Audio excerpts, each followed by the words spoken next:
Good evening and welcome to Open Your Mind Radio. You have myself, Alan James. And you have myself, Stephen George. Very good evening. Good evening. We are in Studio 2 at the moment. Studio 2. We've got two studios. Yeah, our backup studio, because obviously we had a couple of issues during the week which we're going to talk about. With malicious damage that was done to Studio 1, but we'll talk about that in a few minutes.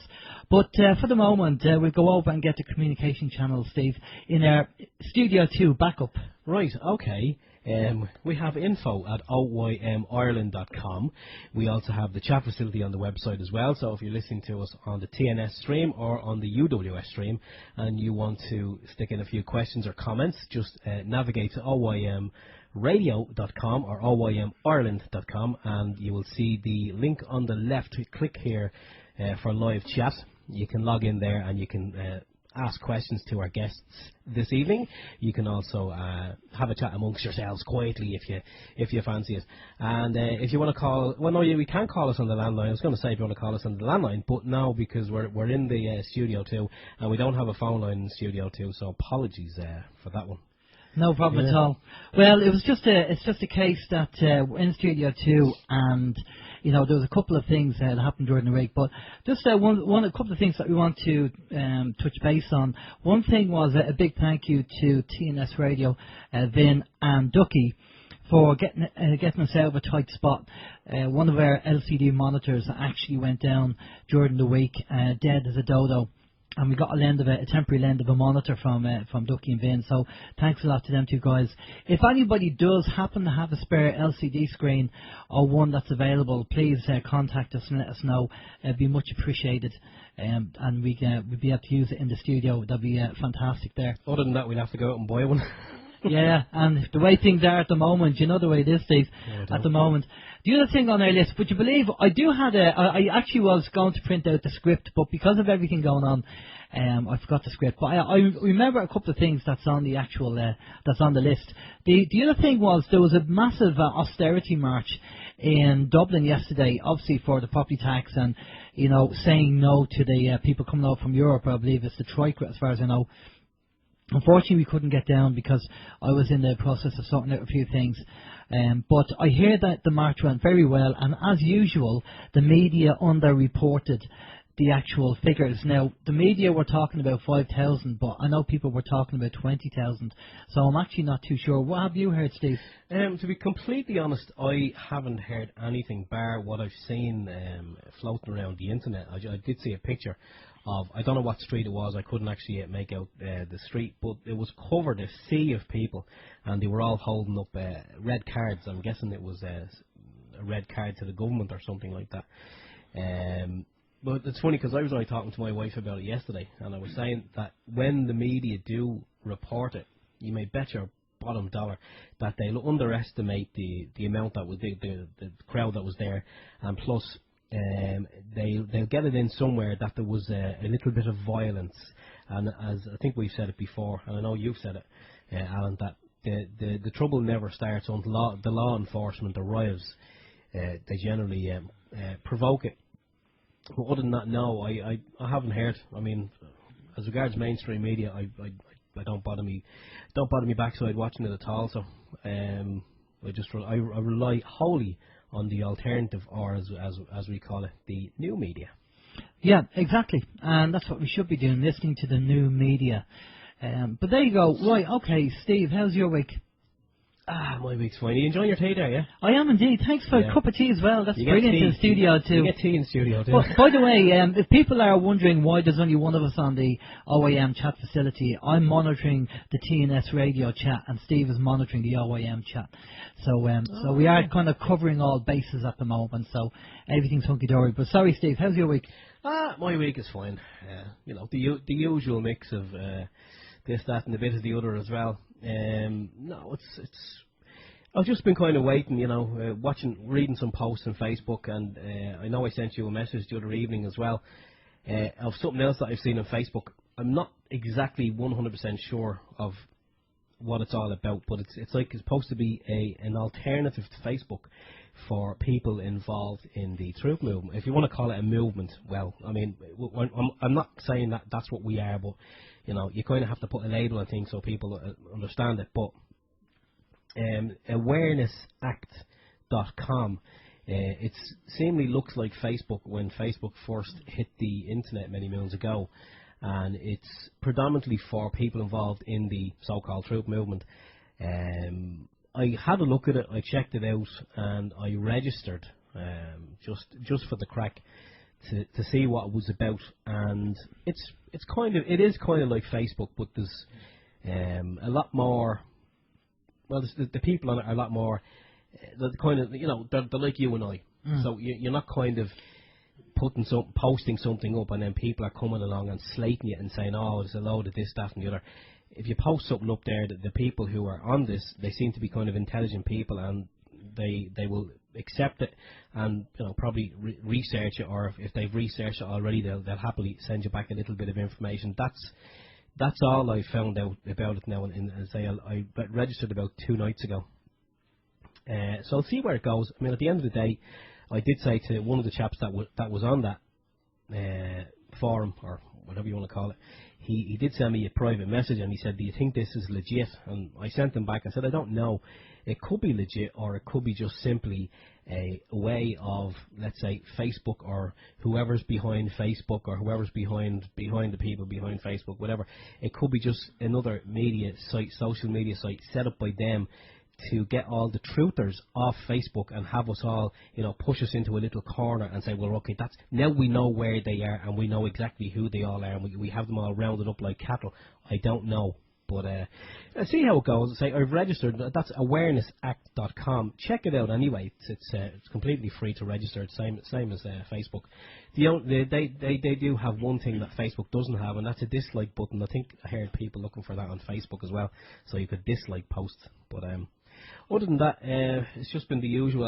Kind of any links that we've received during the week, just kind of checking them out and all, and watching the chemtrails. And actually, there was a link there I watched just this morning about chemtrails. A lady, I think I got it from a David Icke website. She was involved in the military in the US of A, and she became privy to a lot of what's going on and all the chemicals that were being used by the military, and she was kind of surprised at some of the stuff that was coming in, like the barium and the strontium.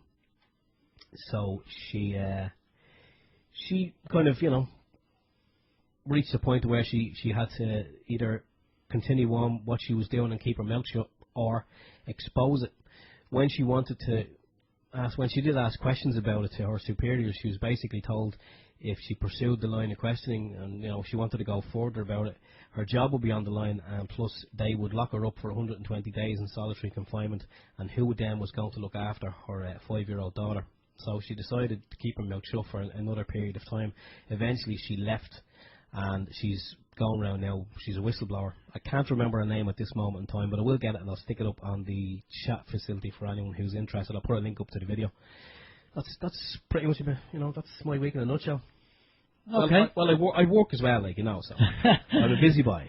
How's your week? Okay. Well, just to say, we actually are planning to have 2 guests on tonight.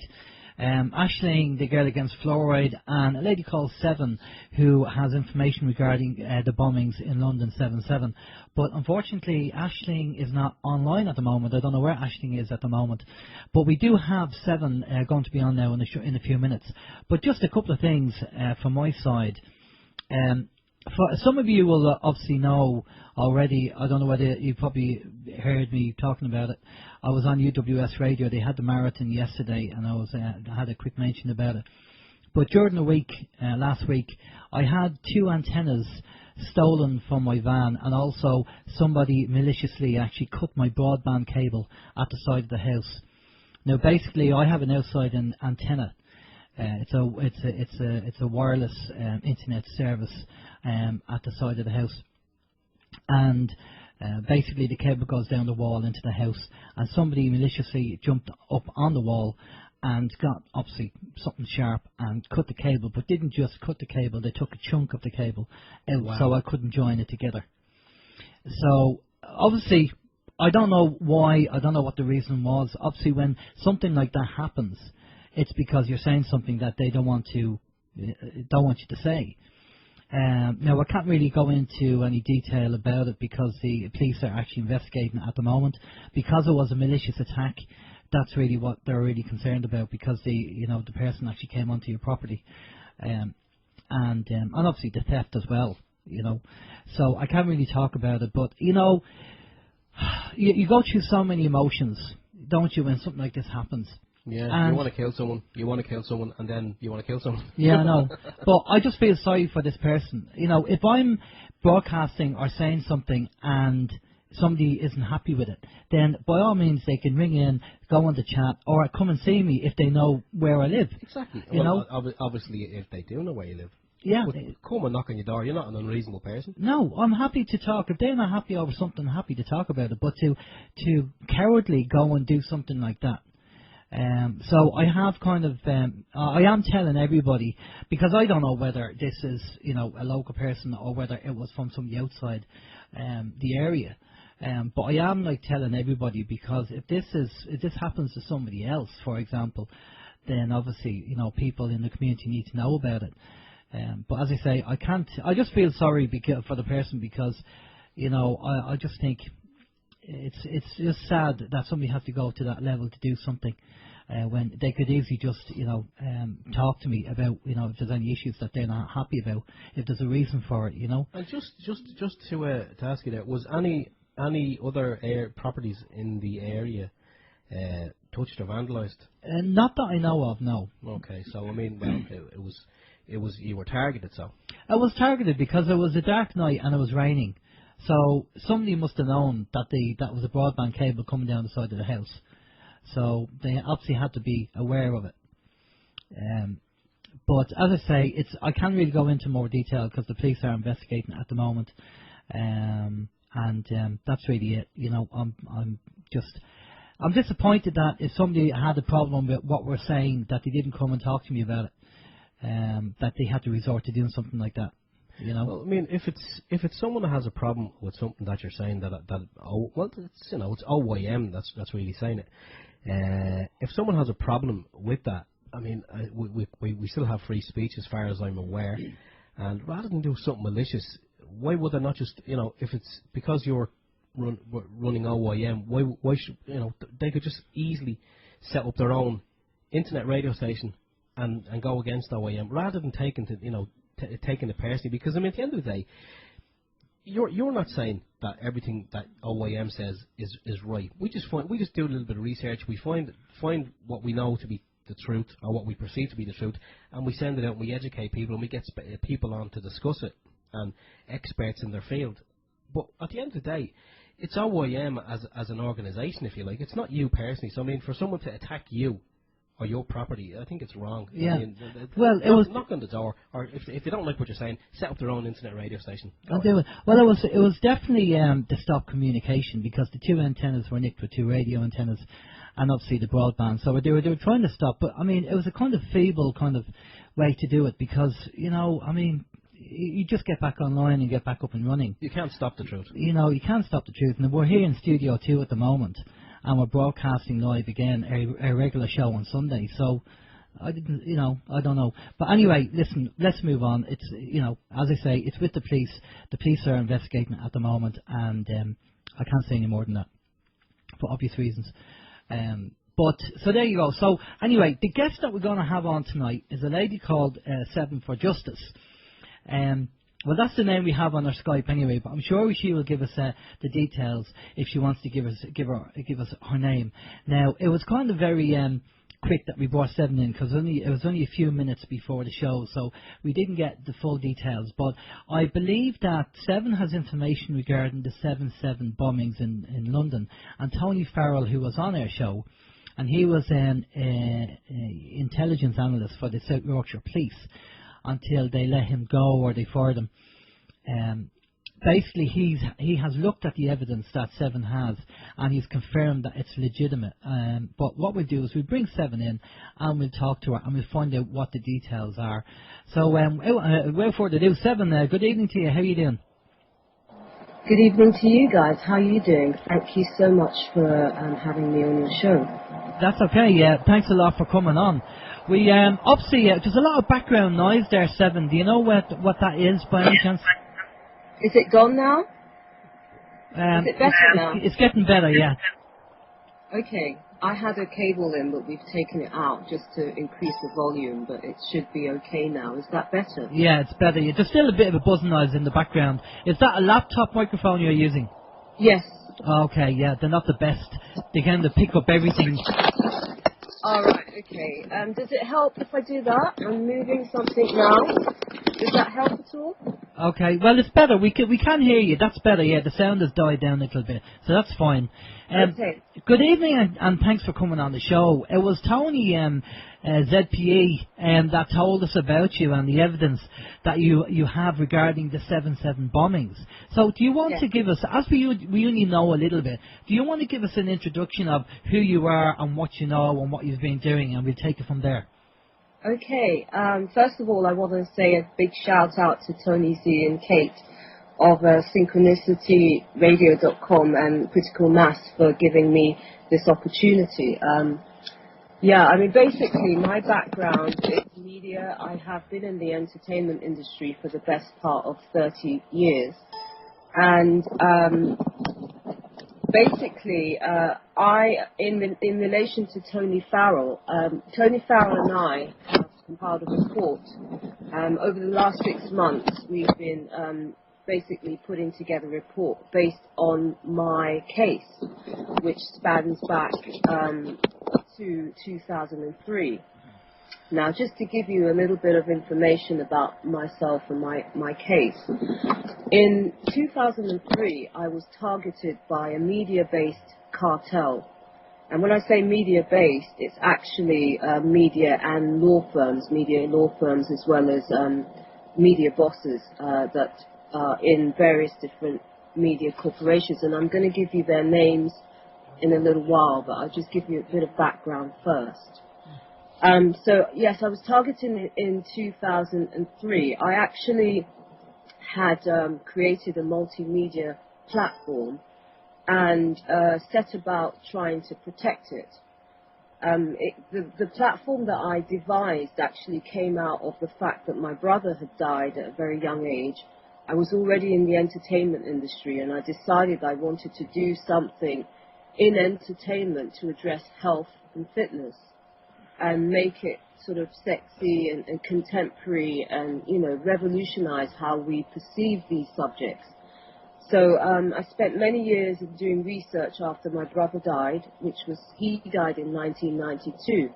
But I spent many years doing research, and that sort of resulted in me creating this multimedia platform. Now, in 2003, I wanted to basically license it out to mainstream media outlets and contacted the Law Society. At that particular time, I didn't realize the level of corruption going on in the Law Society, unfortunately.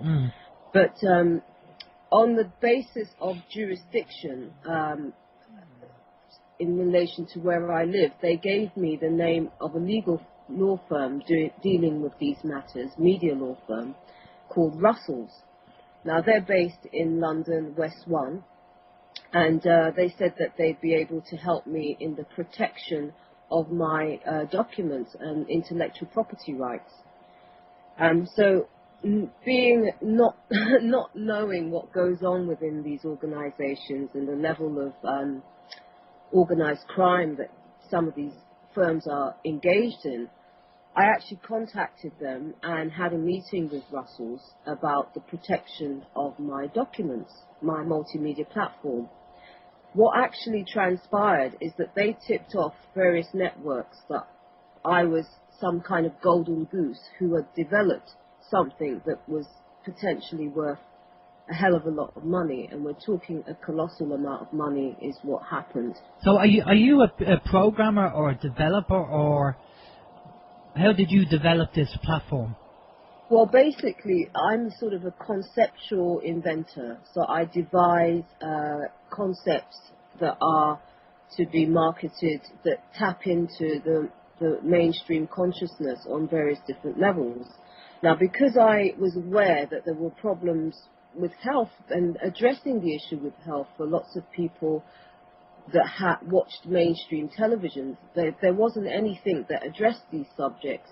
And I was around dance. I'm also a musician. I also dance, and I knew lots of different people.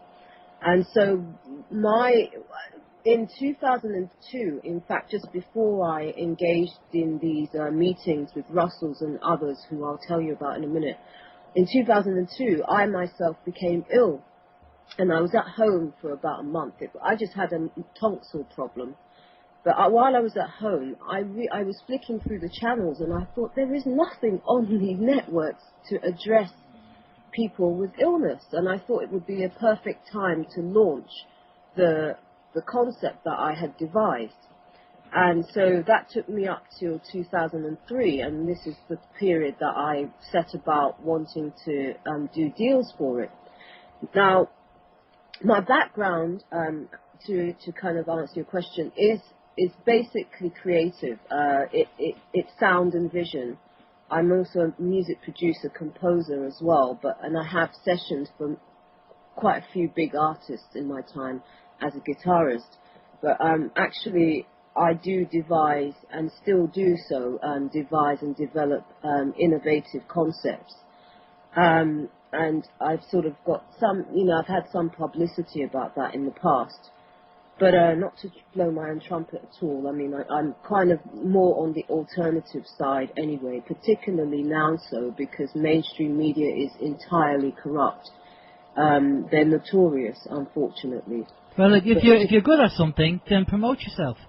I think in this society we are very, if I give you a list, if I give you a piece of paper and I put a line down the centre and I said, right, tell me your bad parts and your good parts, I guarantee that bad part list will be longer than the good part. We're afraid to promote ourselves because people think, they're arrogant, they've got an ego. And I think that's a bad mistake. I think if you are good at something, you should say that, yeah, I'm pretty good at doing that.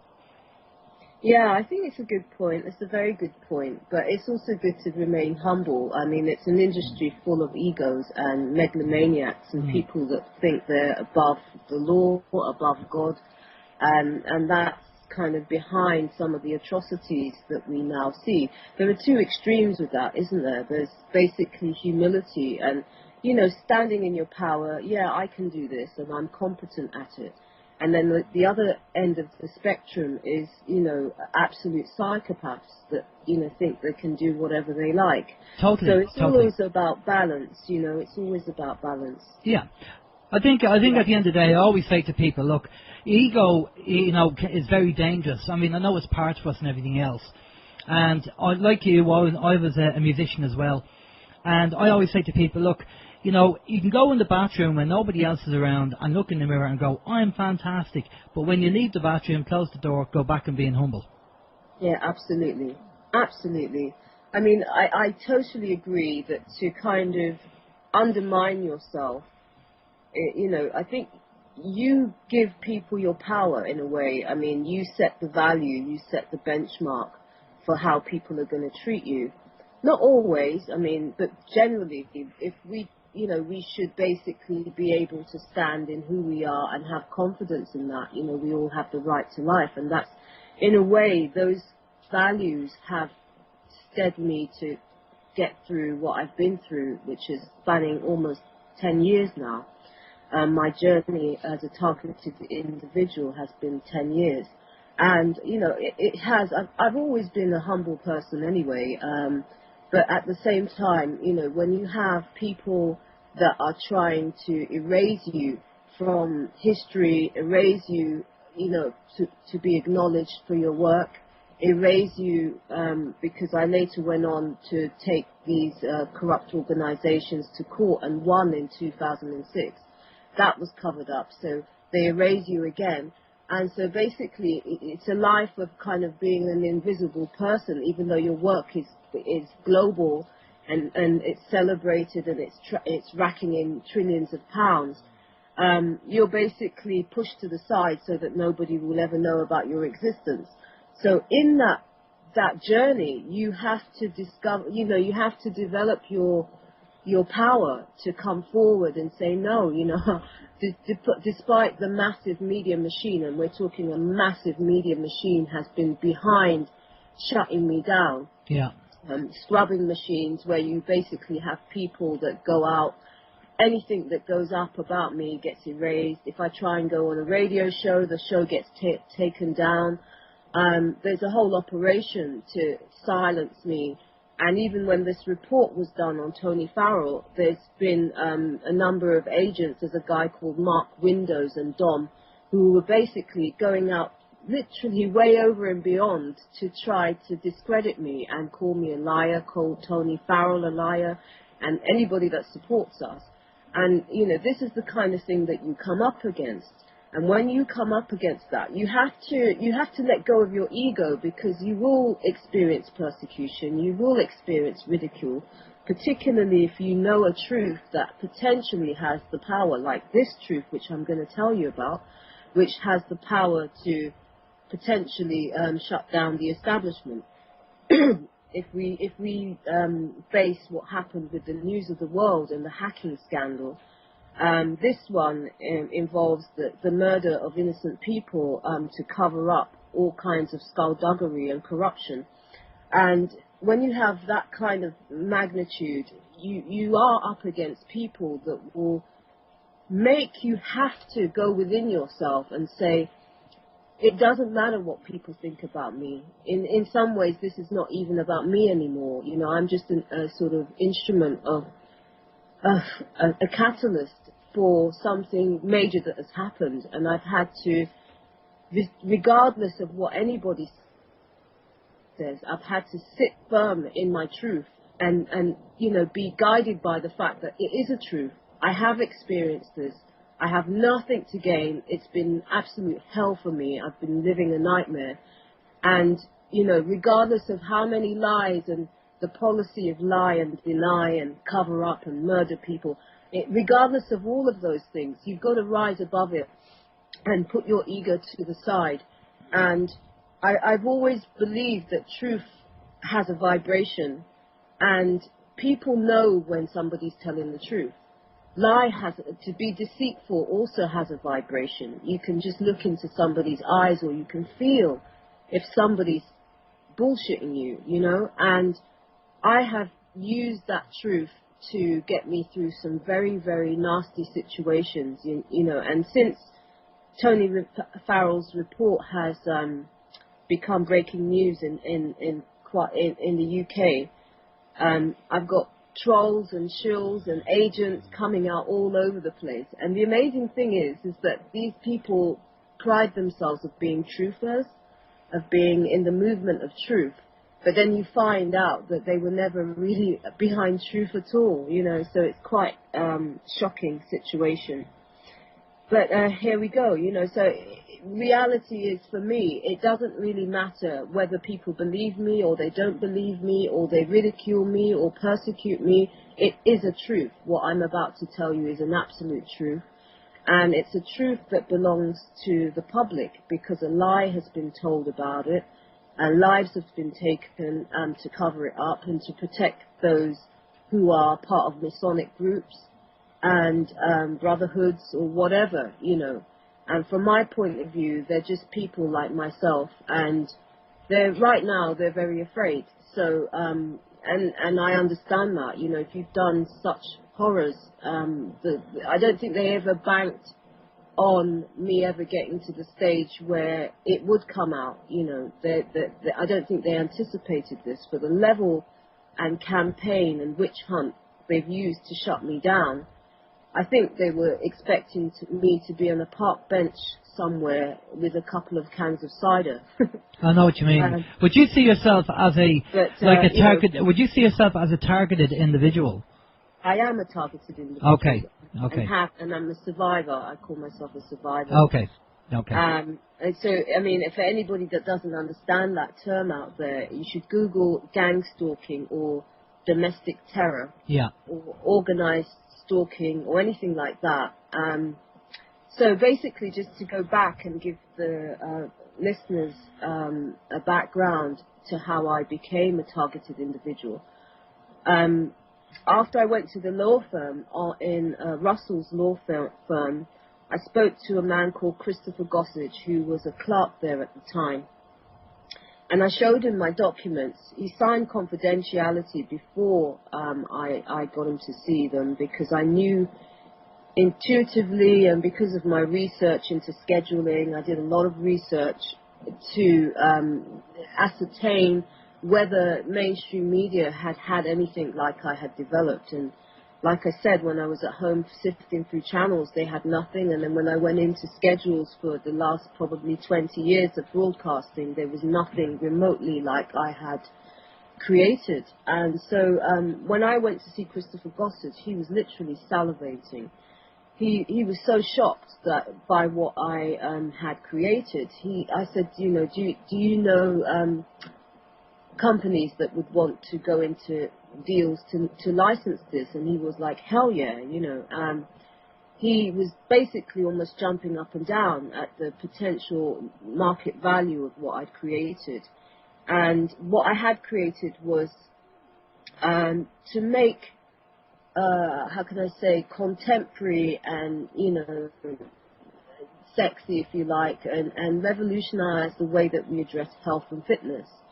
Now, my work, basically, Christopher Gossage tipped off all the networks that I had created this thing. At the time, I was 38, and I looked probably about 19. I looked very, very young, freakishly so, and he wasn't aware of that, and just thought that I was young, green, and naive, and had created this thing. And basically, he got all in touch with various networks, large networks like Endemol and various other people. And from that point onwards, I realized, because of the level of enthusiasm, I thought, well, I'm going to stop communicating via phone, and I'm going to just email him so that I had a record of the negotiation process, so that I had proof of what was being discussed. Because obviously, if you've been in that industry, you know that people are less than honorable, and pieces of paper, even though they sign them, they don't necessarily always honor what they've actually promised. Okay. So I actually started receiving telephone calls to attend a big meeting at NTL's Felton facilities by a man called Richard Hanna. Now, Richard Hanna was representing NTL. NTL were basically a large telecommunications company who had gone bankrupt. Now, I didn't actually know that they'd gone bankrupt at the time that I was being pursued to attend these meetings, because I was kind of reluctant. As far as I was concerned, I had a very clear vision. I'd already had a team of people that I'd put together. So I wasn't really interested in people as such. My only interest was to license out the productions with using my team, of course, who I'd handpick for the project. So anyway, I basically attended a meeting on the 11th of November 2003 at NTL's Felton facilities. And the meeting, who was in attendance in the meeting was a lady called Helen Mary Alexander, who was representing a company called Scottish Media Groups. Now, very important to note that NTL are actually have since changed their name to Virgin Media, so they're more known today as Virgin Media. In the scale of this, quite a few of the companies have changed their names. And also Scottish Media Groups have changed their name to STV, Scottish TV. So Helen Mary Alexander, prior to her becoming part of Scottish TV, she was working for the BBC. She had a long track record of working with the BBC and being the commissioner, head of factual broadcasting. So she was in attendance at the meeting with somebody called Jim Manson, who was also representing Scottish TV. And basically, to cut a long story short, Helen Alexander and Jim Manson, they waltzed off with my documents. They basically stole my material. And I attended the meeting with someone called Lisa Parnay, who was a legal graduate, who witnessed, because they were signing the contracts. But what happened was that Helen, once she got hold of the documents, they basically had a sort of selling frenzy, if you like.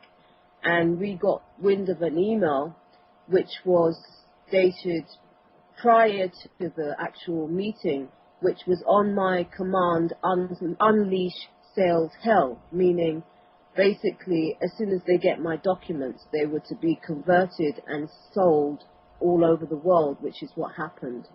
Now, the interesting thing about NTL was they were bankrupt because they'd loaned money from a Japanese investor to build these huge Feltham facilities.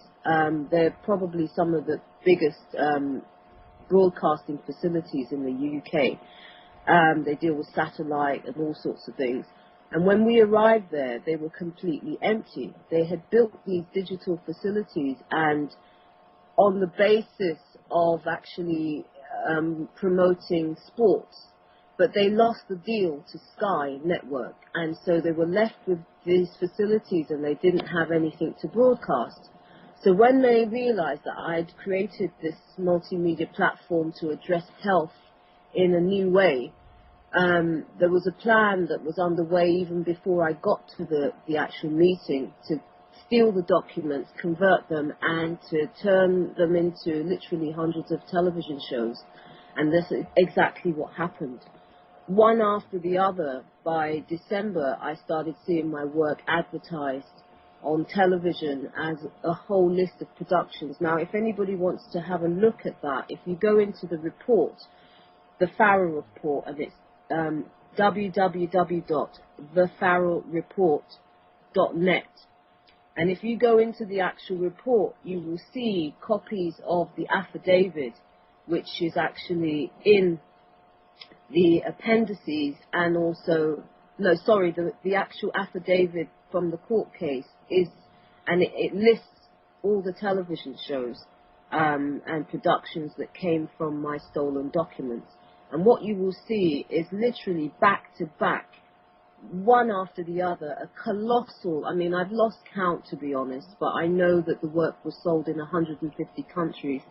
And some of the work is known as, you might know it as Strictly Come Dancing, You Are What You Eat. In America, it's Dancing with Stars, Dancing on Ice. I mean, the list it's a massive catalogue of TV productions that went out back to back from the documents, because one of the ways that they make their money is from spin-offs. So if they get a concept, what they do is they rinse it out. They make spin-off after spin-off and, version after version, and they basically sell it to all these different networks.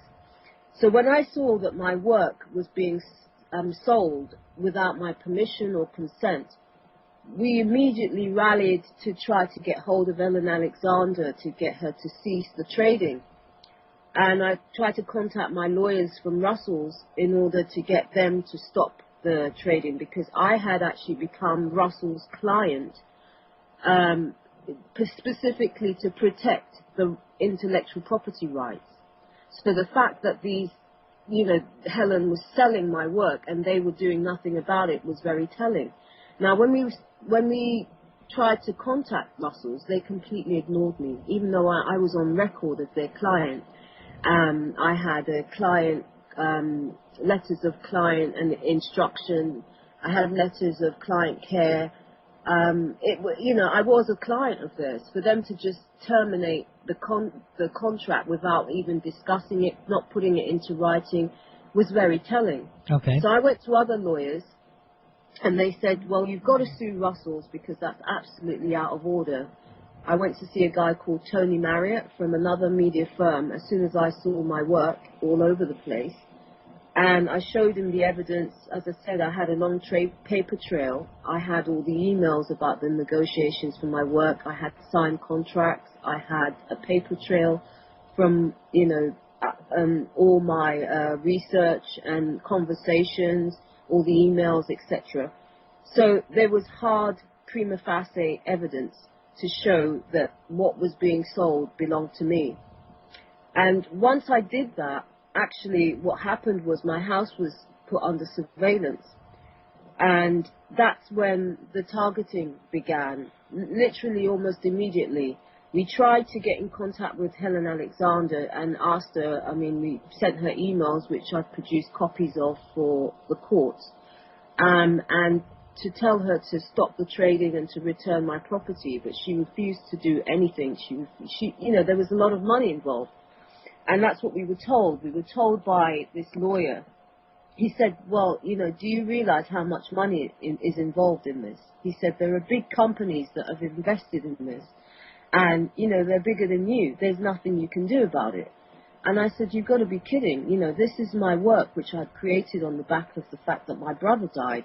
How could these people just take my work and just sell it? It was absolutely, just complete abuse. And so I was really infuriated by it, that these people could just take your years and years of labor, because it wasn't just an idea. This was hard labor. I spent hours on the computer every night to the point where I actually had, what do you call that, when your hands get stiff? Oh, that's RSI, repetitive strain injury. Yes. So my fingers were sore, swollen from all the typing. I was staying up all night. How could these people just take it and just sell it? It was just like, you must be joking. Who do you think you're playing with? And so I reported them, myself and Lisa, we reported them to the Met Police, to Paddington Police in London, my local police station, because I lived in central London, and I had to go to the nearest police station at the time, which happens to be called Paddington Green Police Station. And initially they said, because it was very close to Christmas, they said, you've got to come back. So eventually we went back in January and was given a crime reference number and were told that CID would be in contact. We waited and waited, and of course CID never made any contact. But what happened was I started getting death threats over the phone, and I started being followed by these transit vans.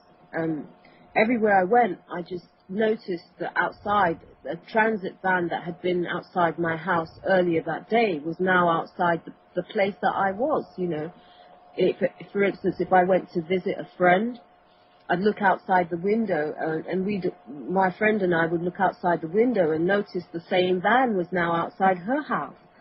And this just became, it increased. It got really, really blatant, and it got very aggressive. And there were instances when, on one occasion, I went to visit my brother with my mother. And when we came outside my brother's house, the van was outside, and it had a couple of guys with balaclavas on. And as we walked down the street, they were tailing us, and they were making like slit your throat signs to me, like driving slowly beside us and making slit your throat signs to me. That's the kind of thing that was going on. That's mad. That's just, even to kind of comprehend someone actually doing that, it's just madness. Unbelievable. Yeah, madness. It's absolutely I couldn't understand what was happening. I'm just an ordinary person, and I have a normal life. To suddenly be thrust into this situation where I've got people with balaclavas making slit your throat signs. I was so much shock. My hair fell out. I went from, a healthy sort of size 10, 8. I'm quite a fit person, obviously, because of the fact that I'm involved in fitness and stuff. I do yoga, so it's very fit. So I went to 6 stone. I went down to like a skeleton. My hair fell out. It was just the shock of it. It was just so enormous. And when I went to see my doctor, when he saw me, he said it had happened to his daughter before as well. So I was amazed that people would go to such extremes, Anyway, as time went on, so this is basically early 2004. So as I started becoming stalked and followed, I had to go to the police station on a regular basis. And I was trying to get the police to, see the witnesses, because there were witnesses. There were I had a production team involved. So it wasn't just myself. Obviously, I was the copyright owner. I am the copyright owner, and I'm the one that devised it. But as I said, I put a team together, and so it wasn't just me. There were a number of witnesses, and in fact, 14 witnesses produced evidence for the case, which I won in 2006. But just to continue on, this escalated, the kind of abuse that I've mentioned escalated to people showing up on my property, guys showing up and pretending that I owed council tax. They'd create these fake, fictitious council tax demands for like hundreds of pounds, and they'd show up something like 3 times a day and demanding money from me.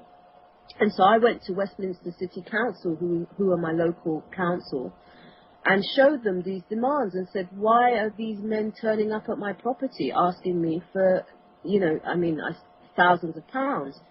And they looked on the system and they said, well, you don't owe anything. This is ridiculous. So they put a notice on the system to say, this woman doesn't owe you any money, terminate bailiffs or whatever. And she contacted the bailiff company. It was a company called Equator and Newland, who were hiring these kind of thugs to come to my house.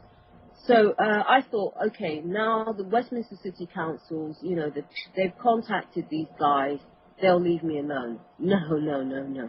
They didn't leave me alone. Not only did they not leave me alone, it just got worse until these guys started threatening me. When I rang them up, it was complete violence. I don't even want to shout the way that they shouted on the radio because I don't want to distort the airwaves. But it's a family show anyway, so we try and avoid any swear words as much as we can. No, I wouldn't. I don't swear anyway. As a principle, I actually don't. I have done, but as I said, the circumstances have made me. You really have to dig deep into yourself and look at all aspects of yourself and not have any alignment with evil, in any shape or form. So I no longer swear, actually. But although I do get extremely angry. Well, we do. We do, don't we? Yes, well, naturally. So this basically morphed. I had these guys showing up at my home, and then my home was broken into and bugged. The door was battered, and this became a way of life and has been for the last 10 years. But basically going into 2004, I basically realized that as it increased that my life was in danger, because the death threats became more and more aggressive as time went on.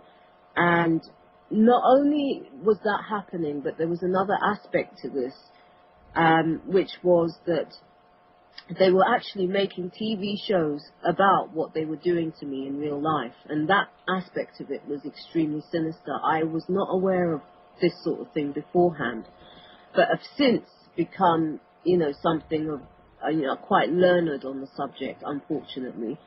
But basically, the first thing that we saw was a program called Hustle. Some of the listeners might know this show.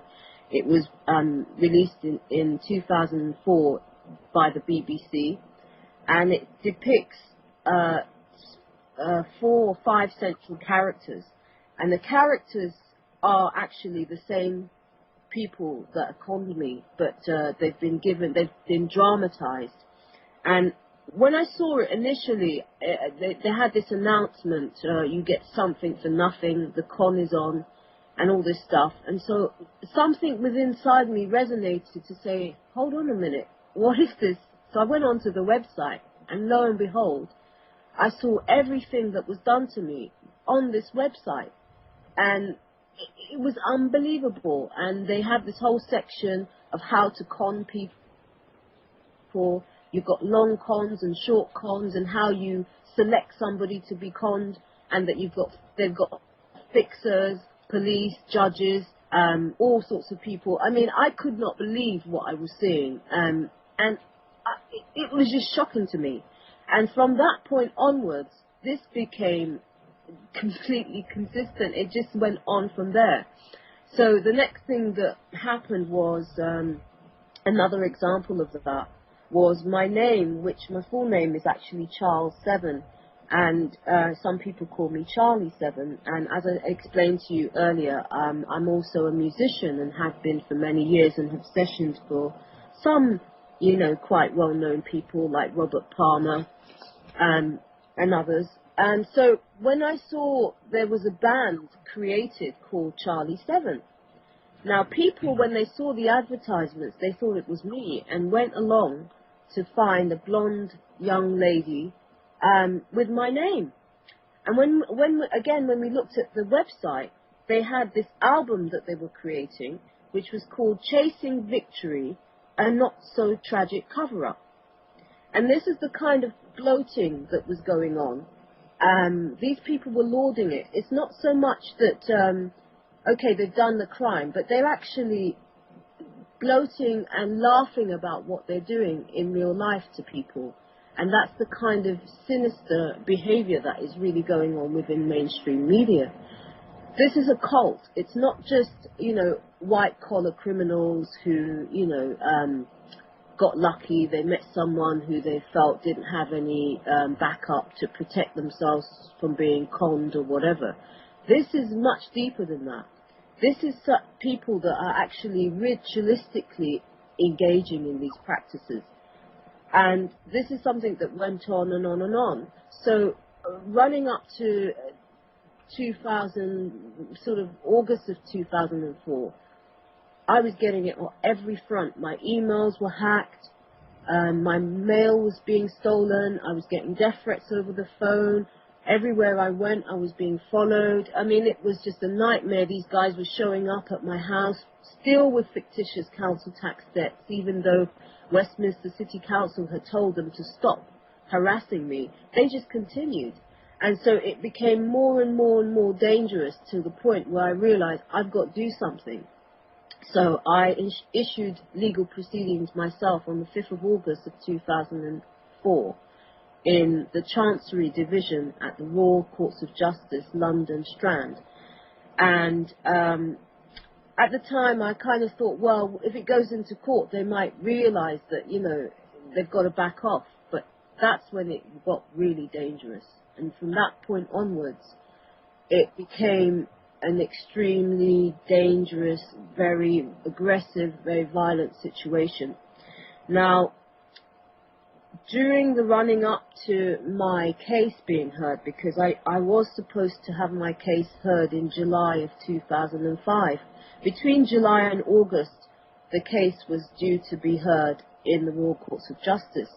Now, running up to, as we were getting nearer and nearer, things became more and more violent, more and more aggressive, and the threats that I was getting, I just knew that these were not just threats. These people would actually try, they were likely to carry it out in some way. I could just see it. Yeah. And the solicitors that, one of the solicitors that was involved, basically had their lawyers send me a letter out, and the reference number on the actual letter is dead. These things are actually there are copies of these documents all inside the report. There's lots of photographic proof and evidence of everything that I'm saying here. Okay, hence why you got Tony involved to verify the actual documentation. Yes, absolutely. I mean, he's been an intelligence analyst for 17 years and is extremely experienced and extremely principled man. I mean, he's a Christian. He has the highest level of integrity. He's actually a very, very beautiful, beautiful human being. And, I owe him a great deal. I really do, because he's put his neck on the line to do this. And it's been... he's had to experience the life of a targeted individual in the process. It's been 6 months. It took us 6 months, and we released the report just last week, but it was finished in March. And he will tell you himself of being surveillanced and being followed, and some of the things that he's experienced as a result in being associated with me. But just to recap and backtrack a little bit so that you can get a little bit more background to the case itself. Okay. We have a quick question if you want to take it from our people on chat, Steve. Yeah, there's a question in here just in relation to what you were speaking of there. And it's from Crown Copyright, one of our regular listeners here on OYM. And he says, why didn't they just pay you off, or should I say, offer you huge sums of money? Well, that's a question that people ask me and I ask myself. But as I said before, there's another element to this, which is, I suspect it's not just about money. I mean, there's a great deal of money involved, and you will see from the actual documentation how much money. We're talking about trillions of pounds. You've got to understand that these people have been doing this for many, many years to lots of people that are, some of them probably are not here to speak for themselves anymore. But the whole entertainment industry only survives on the back of ideas from other people. And if you have a case like mine, you actually are opening the can of worms for them admitting what they've done to numerous other people. So from that point of view, I think they didn't want this to come out. Also, the programs in question are all household family names. And, that's why I created them. I created them so that the whole family could get involved in watch and be inspired to get fit using dance, just being conscious about what you're eating. Like I said, there's a program, You Are What You Eat, 10 years younger.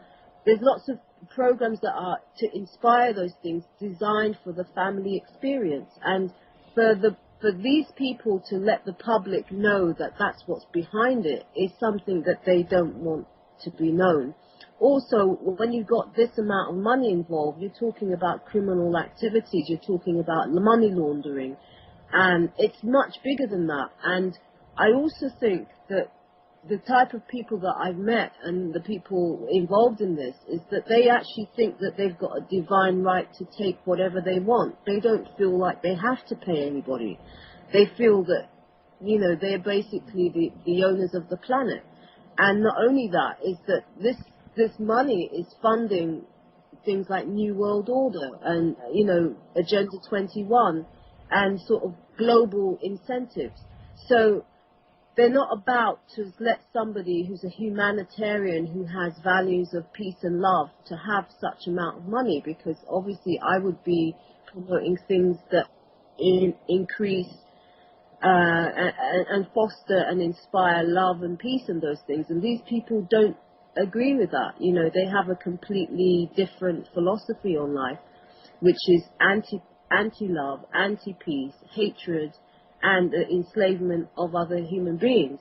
So to answer your question, that's why they would never, they're fighting tooth and nail, not only to never pay me, but to call me a liar. Recently someone stated that I was a paranoid schizophrenic.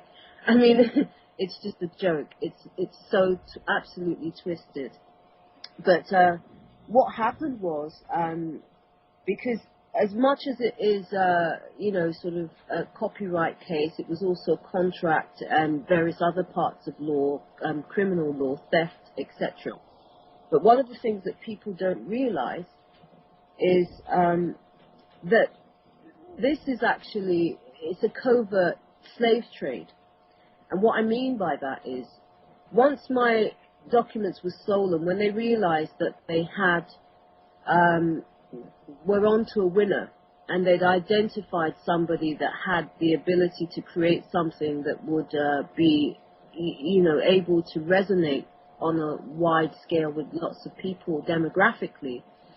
Once they recognized that, that was part of the targeting program and the targeting machine. So my house was bugged, my phones were tapped, and I was put on a surveillance program. But most people would assume that that program was just to prevent me and obstruct the legal proceedings, which it of course was. But there's another dimension to this. A lot of the targeting and the surveillance is being turned into transcripts And those transcripts are being turned into more television programs, plot lines. So we'll find private conversations that we're having as actually showing up on radio shows. You know, these mainstream radio shows. I've heard my, conversations be turned into topics of the day on Vanessa Feltz's show. And so, you've got this whole other arm to the surveillance going on. And it's a monetary-based industry. It's a covert industry that runs kind of parallel to the mainstream industry, but it's not seen, it's not heard of. And basically, people that are creative, whether you be a fashion designer, whether you be, a script writer or what have you, whatever it may be, if you have something that's sellable and that can be turned into revenue on a mass scale, you will become targeted. And so, for instance, people in St. Martin's School of Fashion Design, if someone is basically highlighted as a very talented person in that organization, they'll put that person's home under surveillance. They'll watch them from the other side of the street. They'll take photographs of what they come out, because usually, fashion designers wear their own clothes. I design as well, and I realized this was going on because I designed my own clothes. There were a number of times that we saw witnesses and myself came running to me and show me pictures of somebody wearing something that I'd created myself on the front cover in a magazine, and it had a slogan like "Ideas to Steal," and they make it blatant. It's all blatantly being done. Well, you know what they say, the best way to hide something is to put it right in front of your face. Yeah, I mean, all this is all plain sight. And, when we look at the 7/7 issue, which we'll come into in a minute, you'll see how blatant the whole thing was, what later transpired. Now, as I was trying to expose this, because as I said, it's a covert slave trade. What they're doing is raping people's minds. They're raping people's ideas. And they actually even had a program about it. There's a woman called June Sarpong, who was a presenter on Channel 4. Yeah, she actually, it was over with Jesse Ventura as a presenter on Jesse Ventura, yeah. She was on Channel 4, yeah. Yeah, she moved over from Channel 4. Obviously, she probably figured out what was going on and moved to the side of exposing a lot of things. But she had a program which was basically on the secret intelligence industry. And what she exposed on this program is everything that I'm talking about now, which is the whole machinery behind this covert industry, which is stealing the lives of people and actually putting them under surveillance over long periods of time, taking conversations, converting these conversations into mainstream movie productions. I can tell you, besides my work, I can tell you a number of productions that came directly from the bugging of my house. For instance, if you came to my home and were talking about a personal issue with me, let's say that you saw a pig flying, that's quite an unusual thing to happen, right? Yeah. So if you were talking to me about that, and it freaked you out or whatever, and the next thing you'll see is somebody that looks like you, has your name, and the whole film is about a pig flying. About what you've discussed with me. This is blatantly how it's being carried out. We have another question for you there, Seven, if you want to take it. Yes, of course. Yes, Steve? Yeah, just as a continuation from the previous question in relation to the money. Crown Copyright wonders if money wasn't on the table, why didn't they just go down the kidnap route and kidnap you? Well, we'll go into that. I've been in hiding 3 times, actually. Once for 3 months prior to the London bombings, and I was later smuggled to a Notting Hill Gate police station, and further on from that, I've been in hiding 2 further times for 6 months. And, you've got to keep your wits about you because anything could happen. I have no doubt in my mind that they wanted me dead. And had I not have gone into hiding at the times that I went into hiding, I don't think I would be telling this story with you now. Okay. And so, so that's to answer your question. You've got to keep your wits about you. And I'm a very spiritual person. And so I have what's called a sixth sense, a strong intuition, and you've got to use it. You've got to rely on those things when your life is in danger. And running up to my court case, I began to realize that this was getting very dangerous, as I said. And I started trying to get help from other lawyers, etc., but they told me that the whole sort of legal world had closed ranks on me, and that I was very known, and that if I was to want to get help by anybody, I should change my name, not give people my real name over the phone, etc., etc. Anyway, what actually happened was somebody found out about a woman in America who had a case as well. Her name is Sophia Stewart. Now, she has a case around the movie called The Matrix, which was stolen from her by the Wisconsin brothers. I think it's called the Wisconsin brothers. I never pronounced it correctly. Wisconsin, something like that. Anyway, Okay. two brothers that made the Matrix movie. Anyway, they stole the script from Sophia, and she, alongside of me, had a big case as well. And she was a paralegal, and people said I should get in contact with her because she may be able to help me. So around May of 2005, May of 2005, I got in contact with her. And of course, I couldn't speak to her because the lines kept being shut down.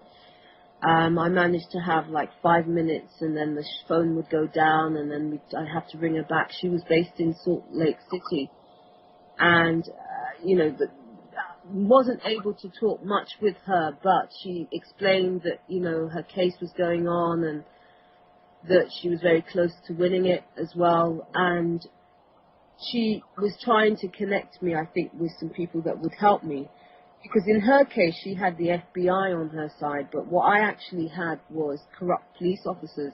One of the police officers, a man called D.S. Stallard, Detective Sergeant Stallard, he was appointed around May of 2004 to arrest the people involved in my case and, shut the whole cartel down.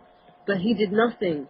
He got paid, I believe, to cover things up. And when we got the crime file, which is a massive crime file, he was doctored quite a lot of the crime logs so that, chief detectives and sergeants didn't come forward to interview us, because I reported, I've been to the police about 65 times, if not more, on this subject, and you'll see that from the report because I've got all the crime logs, they're all inside the report, and I have had no help whatsoever. Myself and witnesses have appealed and begged the police for help, and they've done absolutely nothing. When my house was burgled, I called 999, a police officer showed up, and then he got a call, like, as he was on my premises, and he was obviously told not to record anything, not to do anything, and he said, "I'm sorry, but I've just been told to leave this one alone." And so he just left it. So there was my house burgled, and again, I didn't get any help from the police. So I had to appeal to other people, and Sophia Stewart was one of the people that I appealed to. Now, by this stage, and we're talking April of 2005, May 2005, there was a whole kind of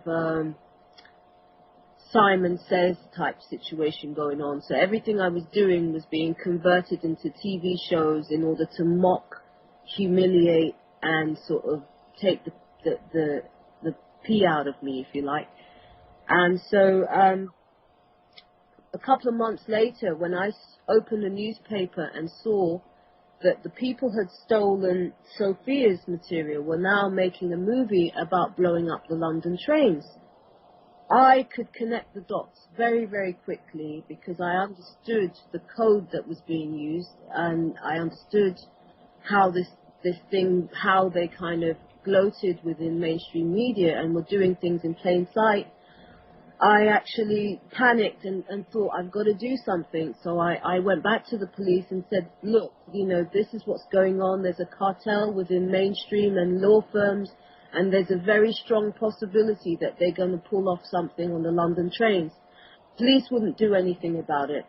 I contacted Crime Stoppers and, all sorts of people to try to get help to put injunctions on them. Nobody would help me, so I ended up going to the magistrates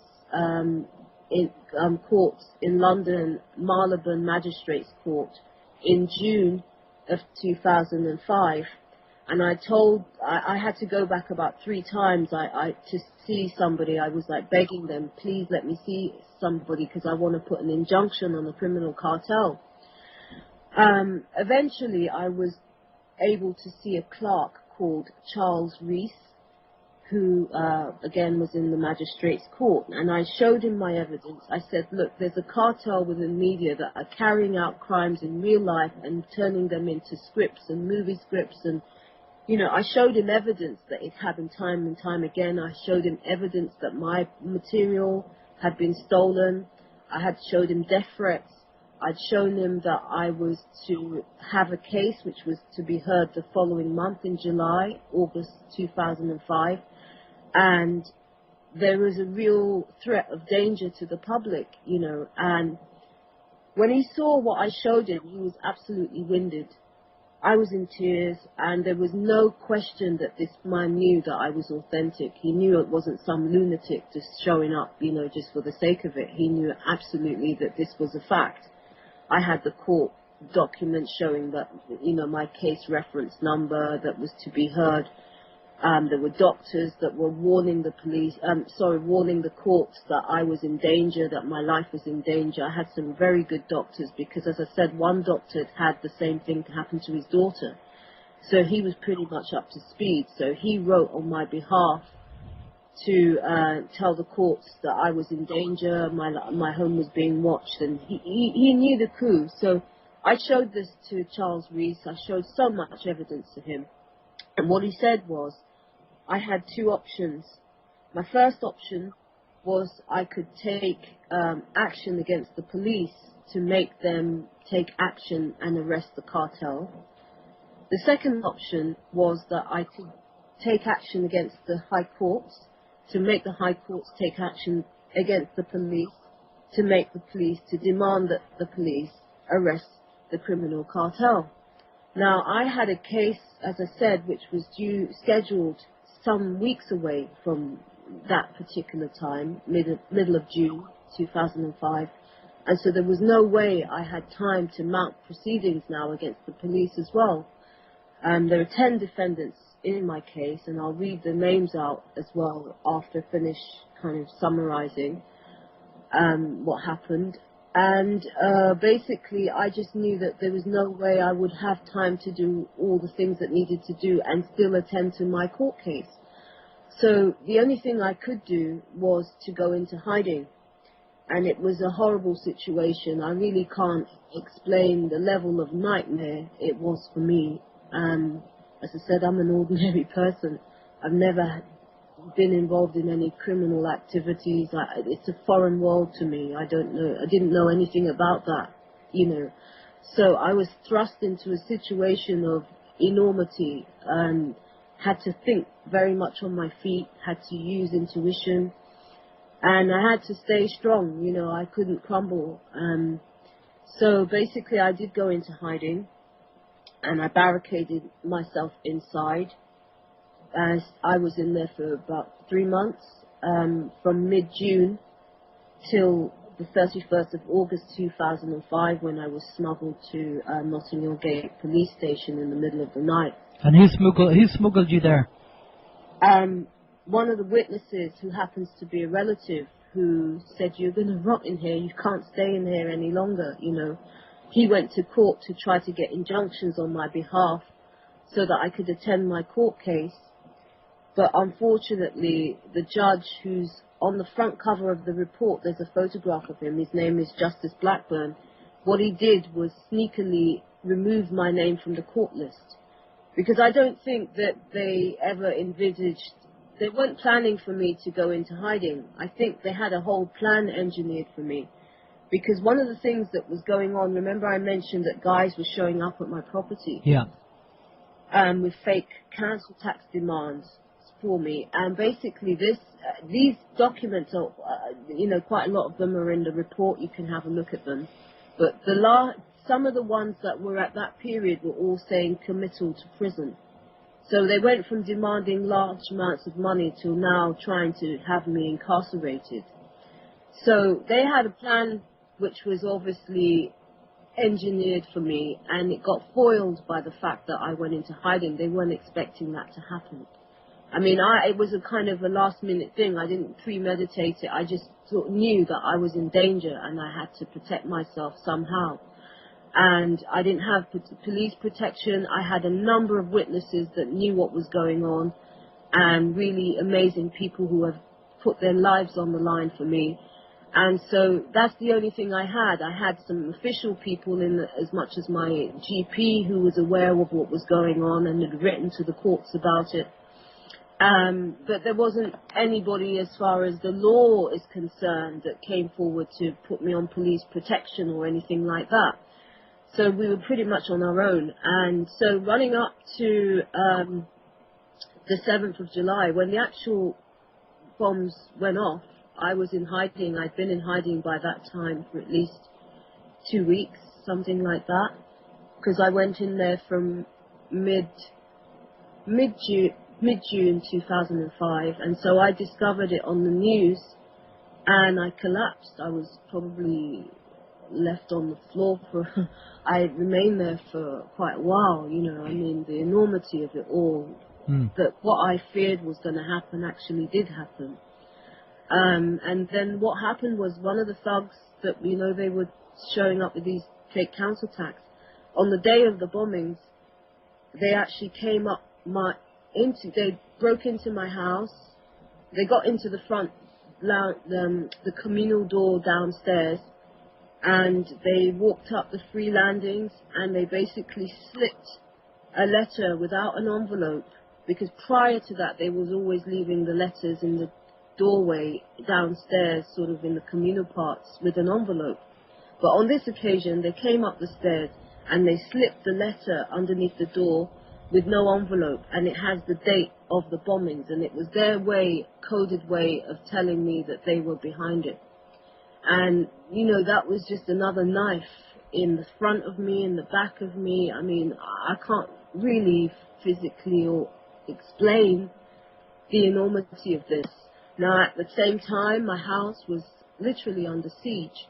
There were surveillance vans all outside my house, and I live on a crescent street, which is tiny. It has 7 houses on either side of the road, so you can see either side of the road, the street, from any window, or, from main windows in my house. You can look out and see both ends of the street. And this tiny street had loads of surveillance vans just stationed there, And I saw my street on CNN News.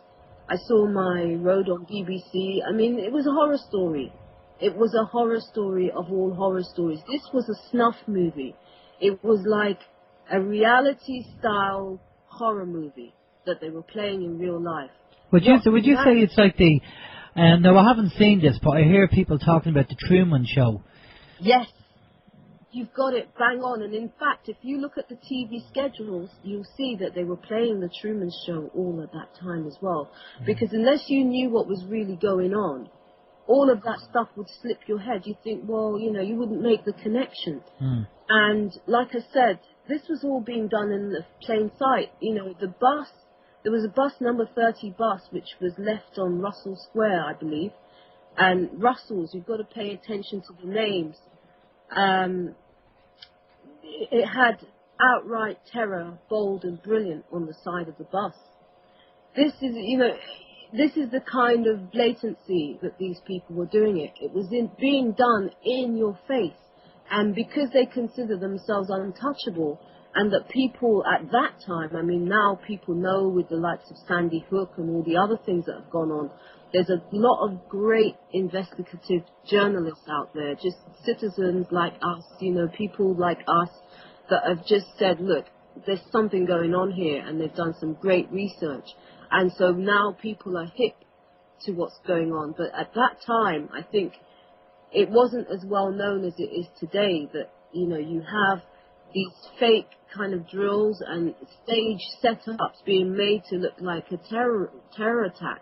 That's actually, it's Hollywood. It's basically, like I said, it's a snuff movie. It's a reality-style snuff movie with real people being murdered. And for them, it's hilarious. It's a game. To them, it's just all just a massive laugh. And you had people involved in my case, Jeffrey Bindman, Tamsin Allen. I'm going to give everybody a list of people involved in the case so that you can understand. Basically, there's a legal firm called Bindman and Partners involved. And the reason they got involved was because I went to them. They were one of the law firms that I went to in relation to the first sort of tier of thefts of my documents. Now, when I went to see Tamsin Allen about my case and I showed her all the evidence, I wrote a confidentiality because I was aware that, people were going to give the evidence to the other side. So I said to her, look, I'm going to give you this, show you this evidence, but I want you to sign a confidentiality. Now, I printed it out, but I actually had the disk with me in case she wanted to amend anything. Now, on this floppy disk, that shows you how old it is, floppy disk. On this floppy disk had a script, which I wrote called The Walk. In that meeting, she stole this floppy disk. And obviously, she went onto the disk and saw that I had a movie script on there, and that's how that became traded as well. So in the process, you have a first wave of things that were stolen, and then you had a second wave of things that were stolen, because she obviously saw that there was a great deal of money being made by the whole scam going on, and wanted in. So she started trading my script. The next thing I knew, excuse me, I saw aspects of my script all over the place. And it's a true story. It was based on somebody I knew. It was based around a shoe shop was in Edgware Road for 30 years prior to Tamsin Allen stealing the script. When they found out that it was all based on a true story, they not only shut the shop down, they actually bulldozed the site to remove any trace that shoe shop actually existed. I would say that's incredible level to go to. Now, we have a few questions coming in, Seven, if you don't mind answering them. No, not at all. We got a message on our TNS chat facility from TRP saying, by the way, Alan and Steve, you consistently have intriguing shows. Thanks. Well, thanks, TRP. That's very nice of you to say that. But I'll pass you over to Steve, because there's people... you had another question there, did you? There was a question there about the house bugging. Okay, yes. Go ahead, Steve. No, that was just Crown Copyright was wondering how did they actually bug your house, but then he later typed up that it was obviously when you were in hiding that they were able to do this. No, they actually bugged my house from before. The house was broken into. They removed the locks on my door. There's a photograph. I just find you what page it is on, because in the report I produced photographs of everything so that people could see for themselves. Now, if you go into the bugging of my home, if you go onto the report, and we're talking the Farrell report, and that's FARRELL report, thefarrellreport.net. And what you want to pick up is the main report. There's two sides to the report. There's the main report and there's the appendices. The appendices have the court documents. It's got the affidavits. It contains a record of all the times that I went to the police station. It's got additional information. It's got witness statements from 3 other witnesses. There are 14 witnesses in total, but because of the scale of all this, we just couldn't put 14 statements. There's so much evidence. What we've condensed in the 2 reports are actually in the appendices and the actual main report is scaled down from thousands of documents. It was a massive case against 10 defendants called 7 versus Gossage and 9 others. So effectively, it was 10 defendants, individuals as well as corporations, and I'll read you about that. But as far as the bugging is concerned, if you go into the main report and you go on to page 143, you will see a photograph of the bugging, a reading from the bugging of my home. You will see some of the kind of examples of this gang stalking operation. For instance, I had scaffolding left on my building up until very, very recently, until this report was going to be released. I had scaffolding on my home for almost 17 months. No work was being done, and I believe that was to carry out a hit and create some sort of excuse of what happened to me. And so this scaffolding was just left there, and it's just been a mad situation. But you can see the bugging. You can see photographs of the door, of my door, battered, locks being removed, chiseled, drilled into. There's photographs of that. There's a photograph of my water, men showing up while I was in hiding. I basically heard, I was inside my living room and I heard the rumbling of pipes underneath my floorboards. At that time, I'd been in hiding something like 6 months. This is, I think, the last time. This was in December of 2010, 7th of December 2010. And basically, I heard rumbling underneath my pipes. And so what I did was looked outside the window, and I saw these guys at my front door, and the photograph is there for you to see. And they were basically trying to poison my water supply. And you'll see a picture of the water, which is poisoned. It's so blatant. I mean, even Tony was just completely shocked when he saw it all. He could not believe how blatant the whole thing has been. It's not even been done in disguise. They do it really in your face. And so I wanted to put the photographic proof as much as possible. As I said, there's so much proof. There's so much evidence, but we had to scale it down so that people can digest it, because it's a big story and you've got to make it so that it can be digested. It's also something that, an area which a lot of people are not familiar with, gang stalking and how the whole thing takes place. But for those people that are not familiar, you can Google gang stalking, or you can go to www.gangstalkingworld.com, or there's organized crime waves. There's another one called surveillancesissues.com. So there's a lot of information out there about the phenomena, because it is a phenomena that is affecting hundreds of people in the UK.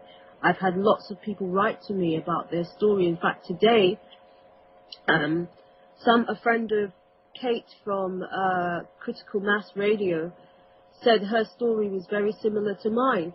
So that just goes to show you, and that was this evening. I got an email from her explaining that she's been suffering the similar things that I've been suffering.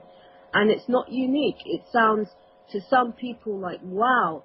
But, you know, once you see the magnitude of how many people are being abused in this way, you realize it's actually rife.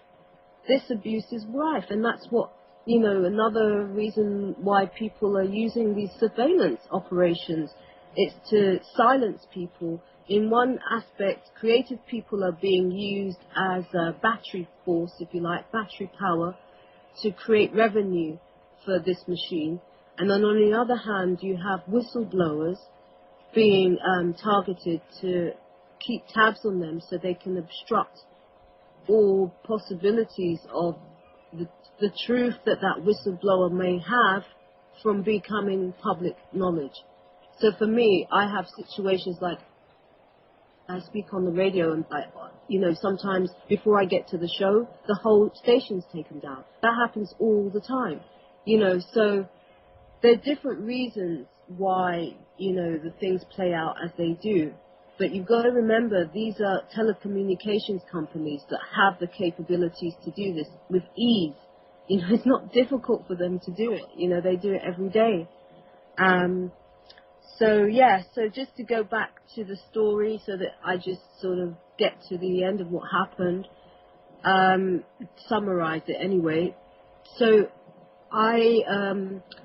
during my time in hiding, by the 22nd, I believe, of July, we know that the Brazilian guy, John Charles, was shot 7 times in the head. Now, everybody knows my name is Seven, but my family name is John Charles.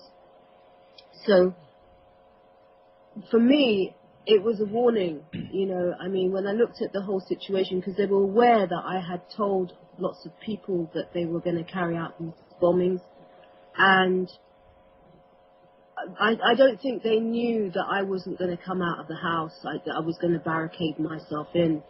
And after like a week or 2 weeks of me barricading myself in, the next thing I saw was somebody with my family name shot 7 times publicly on the television, and it was all made out to be Muslims, and the whole Muslim element came into the game, and I thought, this is absolute nonsense. It's absolute lies.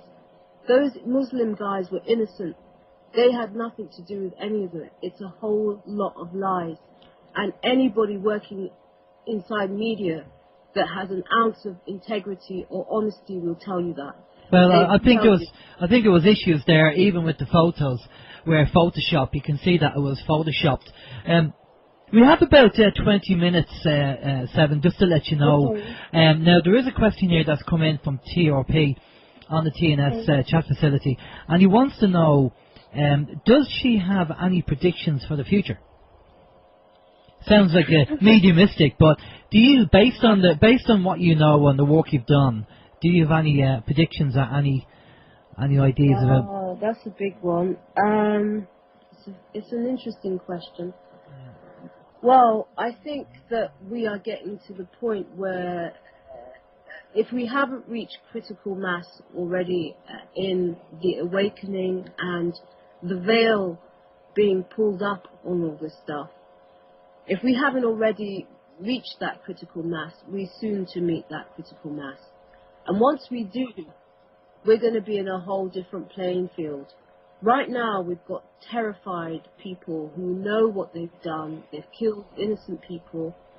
2 of them potentially being my friend, 2 friends of mine. The day I actually met Tony Farrell, well, actually, it was the day he contacted me, because I met him at a protest on the 1st of May last year, 2012, outside the IPCC, which is the Independent Complaints Commission in London, and there was a massive demonstration about police corruption, and I was one of the people that picked up the mic and exposed what was going on within the police as far as my case and 7/7 was concerned. And after I finished speaking, Tony Farrell came up to me and he said, do you mind if I call you sometime? My name is Tony Farrell, and I'm the principal intelligence officer, and I was asked to lie and fake that the terror threat was coming from Muslims. I find what you've been talking about fascinating. I would like to, hear more about it. I said, sure. I gave him my number. He contacted me on the 17th of May, and on the 17th of May, 2 of my friends were died in mysterious circumstances on the same day, hours apart. Neither of them knew each other, but they were all helping me to expose the truth in some way or another. So they are assessed within the report as well. But just to kind of, I just feel like they're getting desperate. That's a very desperate move to do. And they're desperate because they know it's about to all end. They know it's about to transform. We that have knowledge should speak it. We must come out and speak it fearlessly. If anybody out there knows the truth, no matter who ridicules you, who tries to persecute you, who calls you a liar, who calls you insane. It doesn't matter what people say. If it's true and you've seen it and it's happened to you, if you've been threatened, if you've been targeted, you've got to speak it, because in order for us to heal, in order for us to transcend what is happening, is that we've got to lance the boil. We've got to get all the filth to rise to the surface so that we can clean it up. Because we cannot build on a situation where you have such atrocities being done against innocent people. Totally agree. We are well aware of the targeted, what's going on, the domestic rape or silent rape. We have spoke to Lars Jurtgard and Jesse Beltran about them. So we're actually involved. Myself and Steve do kind of help, offering to help people to be scanned if they want to be scanned over here. So we have been quite involved in that side of thing, because we are aware of it. But we have another question for you from one of our listeners there, Steve. Yeah, just also going back a bit, I'm guessing that there was a question in relation to the scaffolding that was put up on your home, but I think you said there was a communal door, so I'm guessing it was like was it a duplex, or was it a block of flats, or... But if someone poisoned your water, would other people in the building, were other people poisoned as well? No, they actually targeted my water supply, which is why the pipes, they obviously, because this is done on the state level. So I live in a social housing, and so you'd have the plans to how that property is, how it's all structured, they'd have the architectural plans. Yeah. To know where the piping to my water supply, which is where, because I only knew because I heard the piping making sounds underneath, and I thought, what's going on here? When I looked outside the window, and you'll see photographs of that, if you go to page 142 of the report and 143, you will see the scaffolding and the guys outside digging into my water supply, and the actual water itself, which is like milk, it's like diluted milk. You can see it. It's sticky. When you pour the water out, it's like sticky, putrid water, And as far as the scaffolding is concerned, because it's done on a state level, my housing association called Genesis Housing became complicit in the gang stalking operation. So effectively, they were giving direct access to me, using the credentials. There were staff inside Genesis Housing, a guy called Miles Langan, Elizabeth Milner. Elizabeth Milner, actually, while I was in court in 2006, she showed up at my property and said, that they were going to change all the alarms to being this new system. Of course, in 2006, I was a veteran as far as surveillance was concerned, so I knew exactly what it was. It's so obvious. They're kind of thick, these people. They think they're really like steps ahead, but they're absolutely thick. They do it so blatantly in your face. The only thing that they have in their advantage is they've got so much access to stolen money, and they've got loads of common purpose members in official positions who are all on the payroll. So the policy of lie and deny is what you'll get wherever you go. If you go to complain or whatever, everybody's in on it, sort of thing. The one thing that I find hard to understand, and maybe it's just my own, moral conscience, but, for somebody to be paid to go and harass somebody and know that you're doing it. I am a big believer of karma, and I think at the end of the day, all that karma is going to come back. It's definitely going to come back. But for the time being, you have to put up with it. But I just, for these people to be paid and know what they're doing and think what they're doing is right, I just think that's, Well, we said before, they're not paid to think, and this is classic, I'm just doing my job. Exactly, yeah, well, this is it. Do you have any questions there, Steve? No, it's just a comment. I wasn't going to bother reading this now because I figure we're kind of coming to the end, but I'll just throw it out there. 7, Crown Copyright again. He's he's one of our more. Well, I'm not saying anyone is less intelligent than Crown Copyright, but he seems to know a lot of information. I suspect he's very highly educated. But he was just wondering about the water supply coming in. Again, he reckons that the water supply, if somebody was digging in your garden, that no matter what kind of housing it was, there'd be one main supply coming in, and then it will be branched off to the different, say, houses or the different apartments or flats internally inside the building. Yeah. Well, the thing is that it's a communal stucco building where it was once a big house, but they're converted into flats. And they're all sort of this inside the building. I think there are 5 flats, and I'm on the 3rd floor. And so what you see in the photographs of on the page 142 and 143 of the report is a photograph of the guys at the front door in the water supply. Okay. And basically then you've got a photograph following that of the water that was coming out of the taps. Now, I asked my neighbours whether or not they had problems with their water supply, and they don't. It's just my water supply that was tampered with. And interestingly enough, when they put the surveillance system in, there's a guy in the basement who has a different entrance from me. They didn't bother to put it into his building. They said, basically, when this woman, Elizabeth Milner, showed up from Genesis Housing Association, or Genesis Housing Group, she said, we've got to change the smoke alarms because Westminster City Council have made it mandatory for all the flats in Westminster to now have this new system. But it was just going to go into my part of the building. Not even the basement had it, and I know all the neighbours. Not every resident, but I know many neighbours in that neighbourhood. It's a close community. I'm friendly. I'm a warm person, so I say hi to everybody, and lots of people know about my situation because it's been blatant. So people look out for me as well.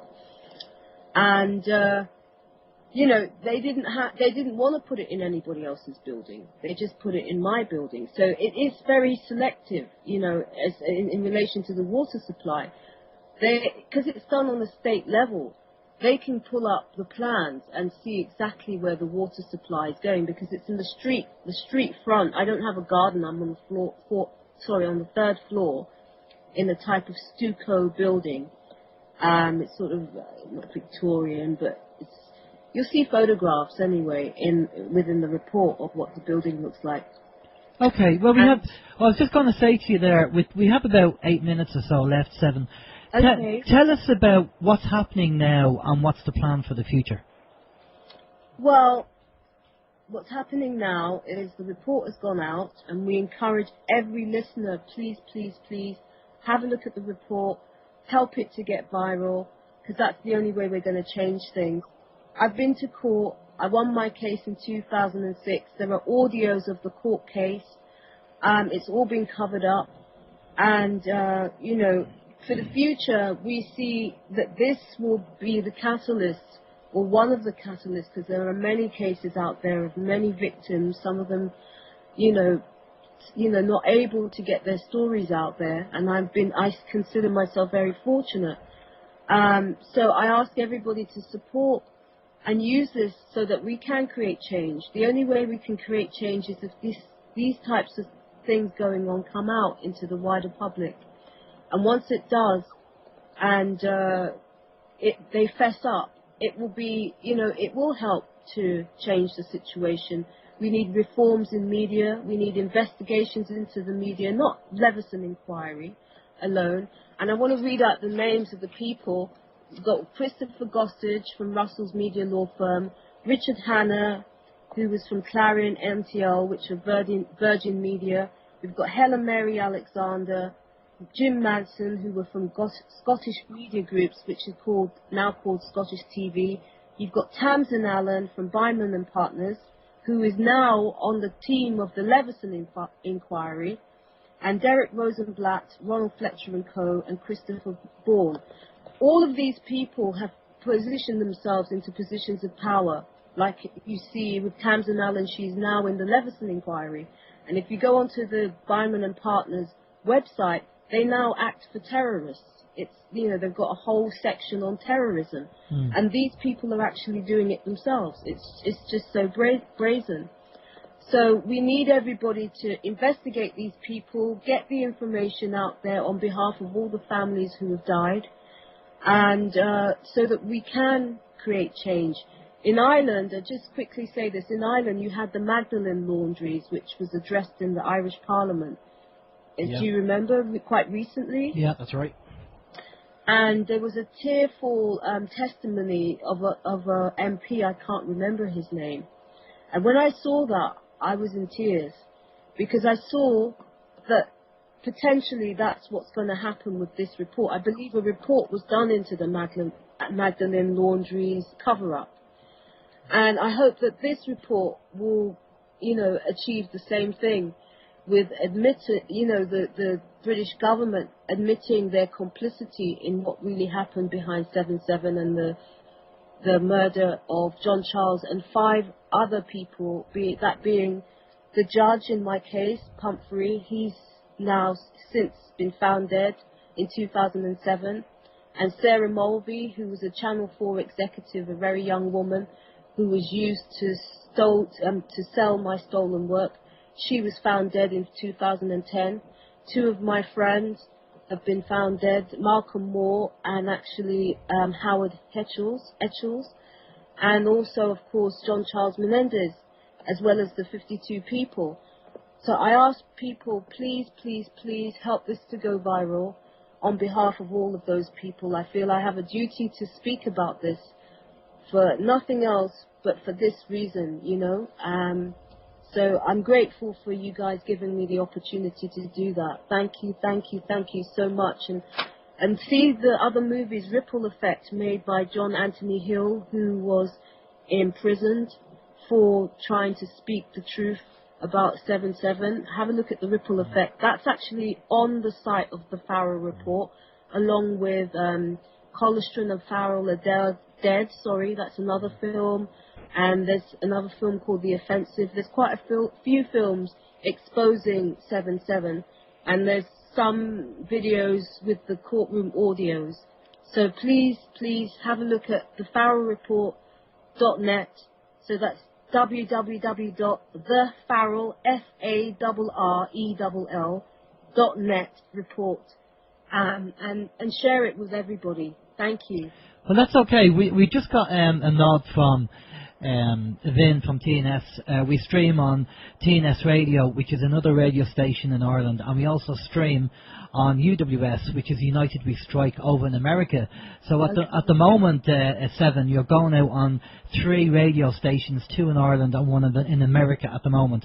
Wow, that's awesome. Thank you. Okay. I'm in touch. Thank you, thank you, thank you. That's okay, no problem at all. Now, obviously, I know what you're working with Tony to obviously do other radio stations, and I know you're planning to get your message out there and get what happened out there, which is a good thing, obviously. And I do feel, when I said to you that what you see for the future, I mean, we have seen, we had John Anthony Hill on our show when he was under house arrest in the UK. And we had Tony on the show as well. So we've been Tony Farrell, yeah. Wow. So we've been around the block. We've been doing this for nearly 3 years now, and we've had a lot of the people on, and we work with but we link up with other radio stations. And as I say, we work with had Jesse and Lars on about the targeted people, and had Deborah Dupree on talking about targeted people as well. She's a human rights journalist.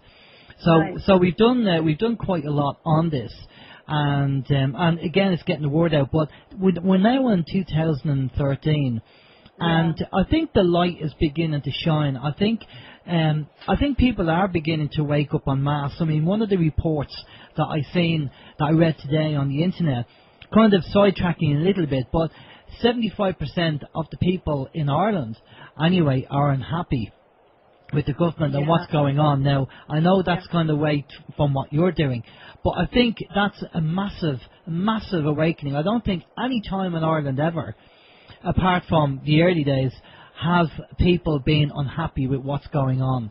And I think the UK is the same. I think people are just saying, right, enough's enough. So maybe 2013 will be the year of something will happen. What have you got planned now? What way you are, without giving away too much, what's your way forward? Well, I've been fortunate to work not just with Tony Farrell, who's an amazing guy, but Ray Savage as well. Ray is an anti-terrorist intelligence officer as well. And these are very deeply spiritual people who recognize that we have a small window, because you've got one hand of humanity, a small, very small aspect of humanity that have stolen the rest of the world's economic wealth and are using it to wage war against us. And, where we are now is that we're hitting critical mass. And so where I see is relation to the Mayan calendar, lots of people were waiting for something to happen in 2012. But, we know that the Gregorian calendar has been messed up anyway. And so, time is not exactly as, you can't have it to the minute like 2012, etc. But I know, like you're saying, 2013, this is a pivotal point in history. It really is. There is a mass consciousness that is growing, the need for a more moral, God-fearing, if you like, society. Unfortunately, because we still have people wired into the mainstream lies, we still have the human traffic still paying attention to that. They still kind of, in a very small, insignificant way, I think, are still, muddying the waters, if you like. But more and more people are breaking away from mainstream media. And so for myself, Ray Savage and Tony Farrell and a lot of the great, great people that I'm working with at the moment, and I feel blessed because I feel they're an answered prayer for anybody who doesn't believe that there is a God and that there are angels. I beg to differ with you. God is very, very, very, very real. And if it wasn't for that, I wouldn't be here. And so I really feel for the future right now, we as a humanity have to, become more loving, become more conscious, and we have to build alternatives.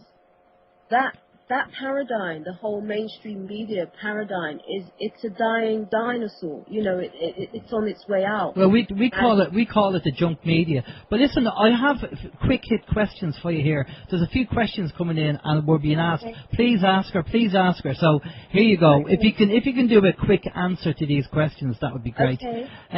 Let me see. He says, OYM, please ask if she has contacted Russia Today, Press TV, or Al Jazeera.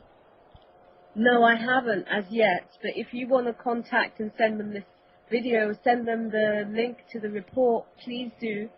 We're quite a small team of people, and it's growing, like Tony Z from synchronicityradio.com. He has been absolutely awesome in putting me in touch with you guys.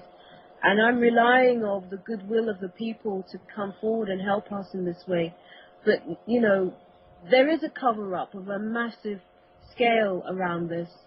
And, they've even got a site on, there's a man called Mark Windows who's writing absolute horrible things to debunk the report so that people won't pay attention.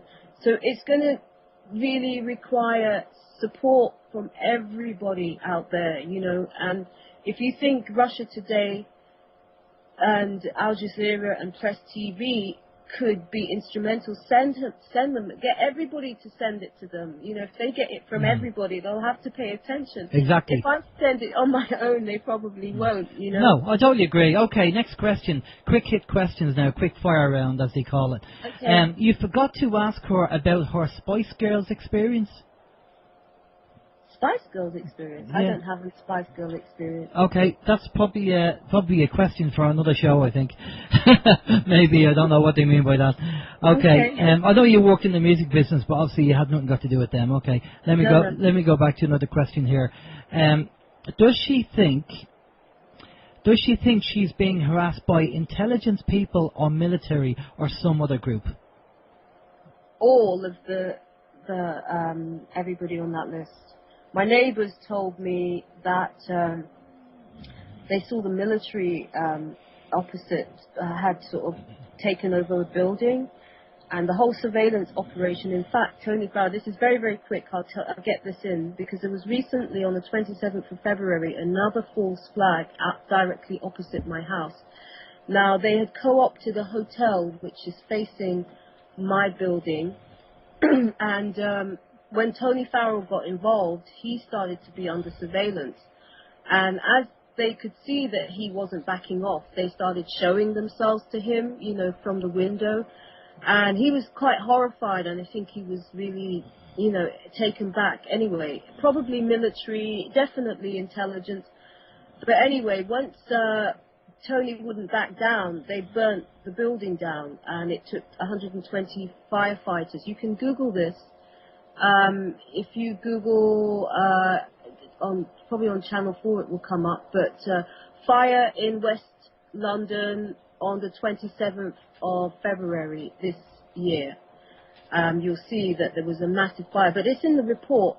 And once again, they had put up a big placard saying burn the floor down, and it's now a big production. A lot of you will see a lot of billboards go up, burn the floor down. After they burnt this floor down, they put that up everywhere. So that's the kind of thing that's going on. But yes, yes, yes to the questions, basically.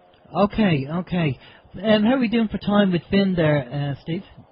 We're just checking our time, because we do stream on, as I say, another radio station at the moment, and we have to hand over to them guys. How are we doing? Okay, Steve's going to check that out there. Brilliant. Well, it's fantastic I have to say, it is fantastic having you on the show. Thanks for all the information that you've given us there. I mean, you know what happened? We're supposed to have another guest on, and it's great that you can actually, you told us so much about what's going on, and in a way it worked out quite well. So obviously it was meant to be. Yeah, now, obviously, we will catch up with our other guests and find out. We just rescheduled that interview. Obviously, she's busy doing her thing. But I wasn't aware. I knew a little bit of information of what you'd be talking about. But, just a very, very little bit. But I found it fascinating. And a lot of people on the chat facility are saying, well done, fantastic, great information, and good luck. Long live Seven is one of them here. Good on Seven for fighting back and not giving up. So you're getting loads of support from people here on the... Thank you to everybody. You don't know how much that means. I knew one day I'd get here to the point where, I'd cross the other side of the darkness, and I feel like I see the light, the light is around. I'm surrounded by light and angels and so many loving, beautiful people. So I'm just overwhelmed right now. I'm so overwhelmed because I always knew it would be possible to get here, and it's taken me 10 years almost of a lot of pain and a lot of very, very dark moments. But out of it, I really pray that something very good comes out of this that will transform the way that we live today to being the way that we all want to live, Well, I think love, peace and respect for everybody. Definitely, I totally agree. And I think you should be on UK Column as well with Brian. I have been on there. Have you? On the 31st of January 2013. Brian Garish has been absolutely amazing. He actually came to see the scaffolding on my building. He took photographs. He came to see where they were surveillancing Tony. Shortly after that, they burnt the building down. But he came and took photographs and then had me on his show. And since that time, he's been maligned by a guy called Mark Windows and another guy called Dominic, who posted lots of lies about Brian Garish, about myself and Tony Farrow. So Brian Garish has been an absolute support to me. Have a look at it on the 31st of January. If you go onto UK Column website, you will see that interview with myself and Tony Farrow. But it's also on the Farrow Report website. You can see a copy of the interview as well. So check that out, and again, send it around to make it viral, please. You'll also probably notice on Brian Gerish's website all the hateful comments that I've had, to deal with, and it's just part of the gang stalking. They spread rumors, they spread lies, they spread deceit, they try to make you look like you're an absolute nutter, non-compos mentis, which is far from the truth. There's nothing wrong with my sanity. It's always insane people that try to make the same look, Exactly. insane. You just get trolls all the time. Well, listen, Seven, that's fantastic. Thanks a lot for coming on. And obviously we will, maybe in a few months' time, we'll catch up with you again. I'm going to pass you over to Steve, because we're going to have just a few minutes. Okay, Vin just said just a few minutes. But while we have a few minutes, a question did come in, and very quickly, if you can answer this. Who is this Mark? Is it Mark Waters? Mark Windows. Mark Windows. Who is he? Well, basically, when I met Tony Farrell, the first time he came to my house and he wanted to film me, so he called Mark Windows, who poses to be a truther, but in fact he's an anti-truther. And what he did, he filmed me very, very tearful, and Tony Farrell was tearful as I told the story, and then we never got to see it. So basically, I called another guy, and this guy called Stan, and he made another interview, filmed another interview with Tony Farrell and myself. And this guy, Mark Windows, showed up and started deleting things from the video. And then I got suspicious about him. I thought, well, why would he be deleting things? And he started saying to me, don't talk about 7/7, don't talk about your courtroom audios. And he was trying to remove all of it and edit it out of the video. So I told Tony Farrell, there's something really weird about this guy. But it's only up until going on to the UK column that he's now started a whole offensive about me. I don't even know the guy. I mean, I've seen him probably a handful of times, maybe 3 times in total. I don't know. I've never had a real deep conversation with him other than, to talk about finishing the video that he made. He never let us see the video that he filmed. But what we think happened was that when he realized that he got on to finding out the person behind 7/7, the victim, one of the victims behind 7/7, and obviously my case, because I won my case, I think he went to the criminal cartels with the footage and probably asked, how much do you want for this? And they probably offered him money. I mean, it's the only conclusion we can come to see so much hatred be put out there. And basically, I think he's been offered something to motivate what we're now seeing. Now, he's written stuff saying that I'm paranoid schizophrenic, I'm a fantasist, I'm down with 7, none of this to my face, and he's had this posted on something called the Kent Freedom Movement.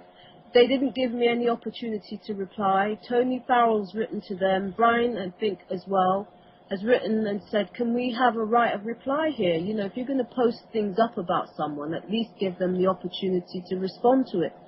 And I haven't been given the opportunity at all. And it appears that this Mark Windows has got a sidekick called Dom.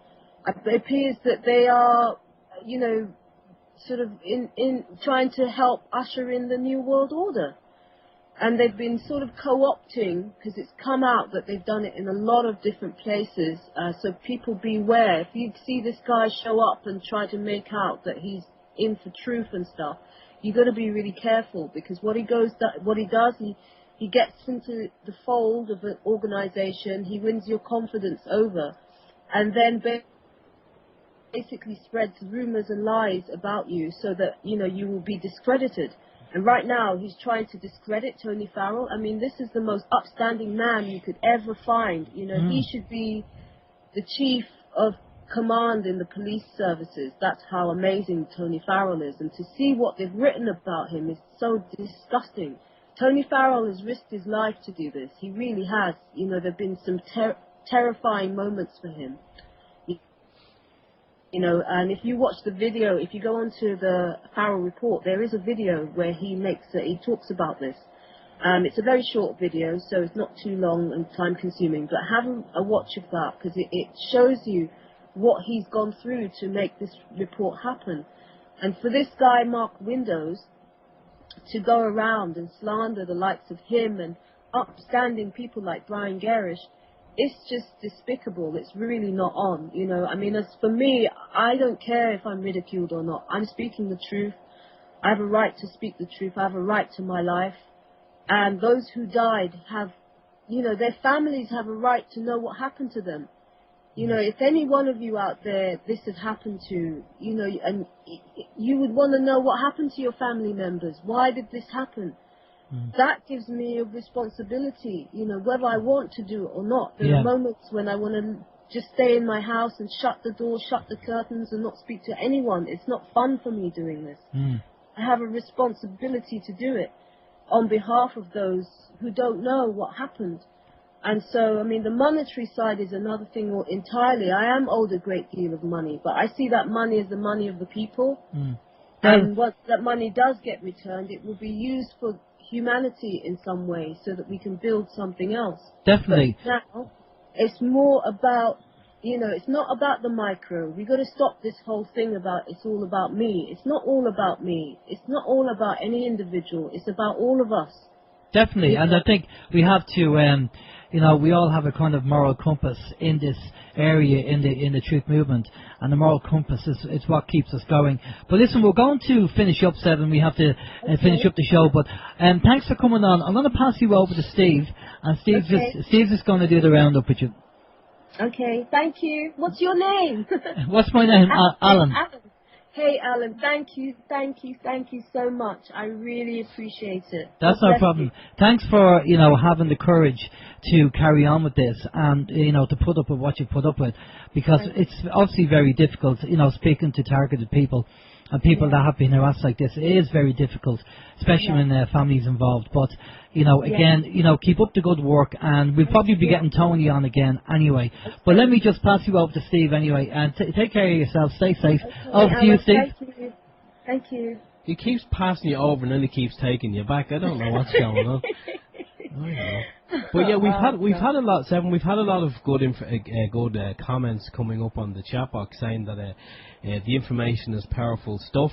Some of the comments are saying that there will have to be a part 2 of this interview, and I actually agree with Alan. I mean, if things had went to plan, we would have had Aisling on first, and then the time that would have been allocated to you, there is absolutely no way you would have got all covered as much as you did.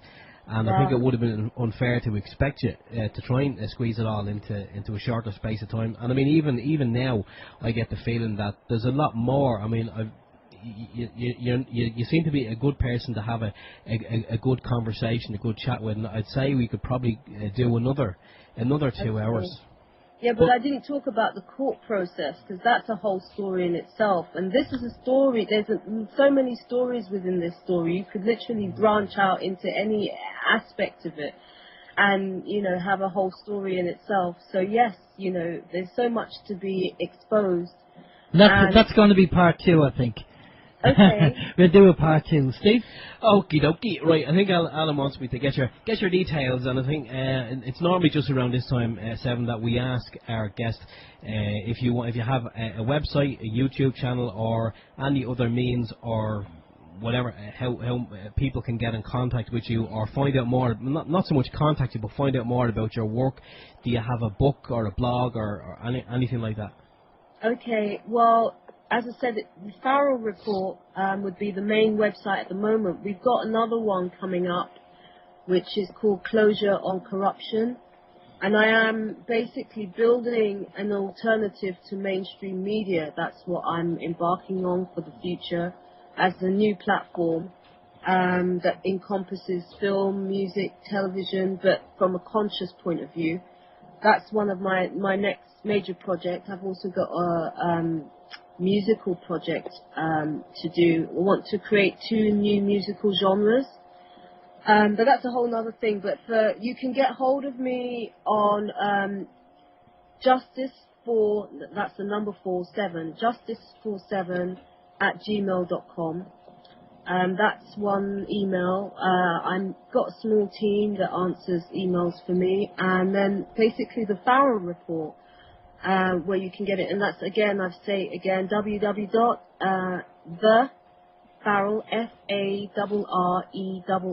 FARRELL.net. So people can go on there. I ask everybody, please, please, please, Twitter it, Facebook it, put it everywhere you can. If you want to do something to change what's happening, this will make a major dent. If they're paranoid that this is going to go viral and that this is going to hit mainstream, because once it hits mainstream, it will be like what happened with the News of the World scandal, the hacking. Yep. The News of the World folded the following day. Once it went out there, the company was folded. And that's what will happen. Once this goes viral and it becomes where the mainstream has to address it, you're going to have a situation on your hands where major companies like Virgin Media, big law firms that are luring members of the public in so that they can terrorize them, these companies are going to be shut down. And, you're going to prevent a lot more cases like this. Because unless they get shut down, that's exactly what's going to happen. You're going to have more and more cases of families being destroyed by these people, because we're dealing with psychopaths. They don't have any remorse. This is a joke to them. The whole thing's like a massive laugh. That's why it's been in your face the whole time, So I ask people, check out the Farrell report. You can send me an email at justice47. That's the number 4, not the word 4.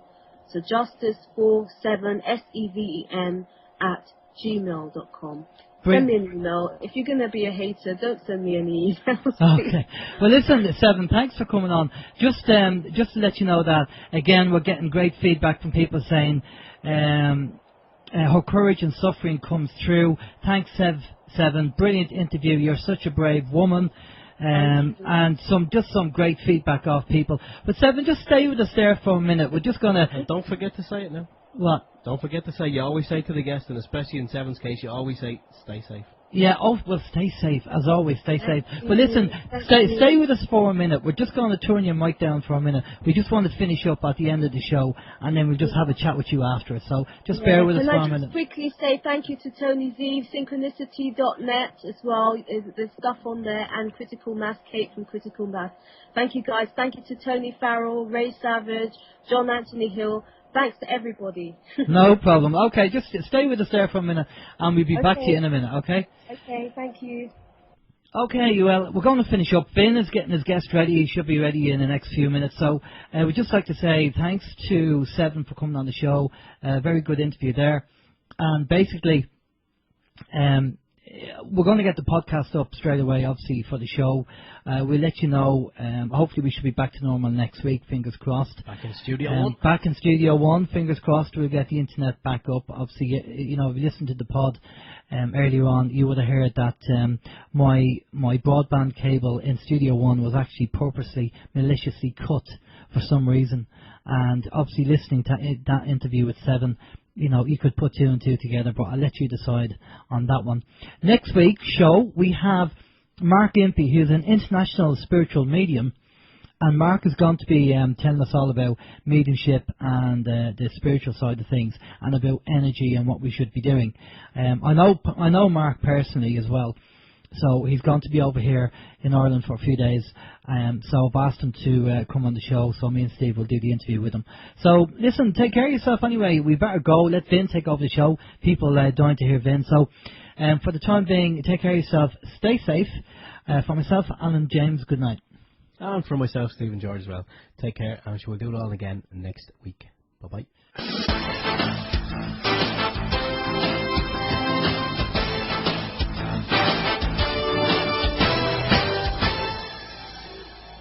Open your mind.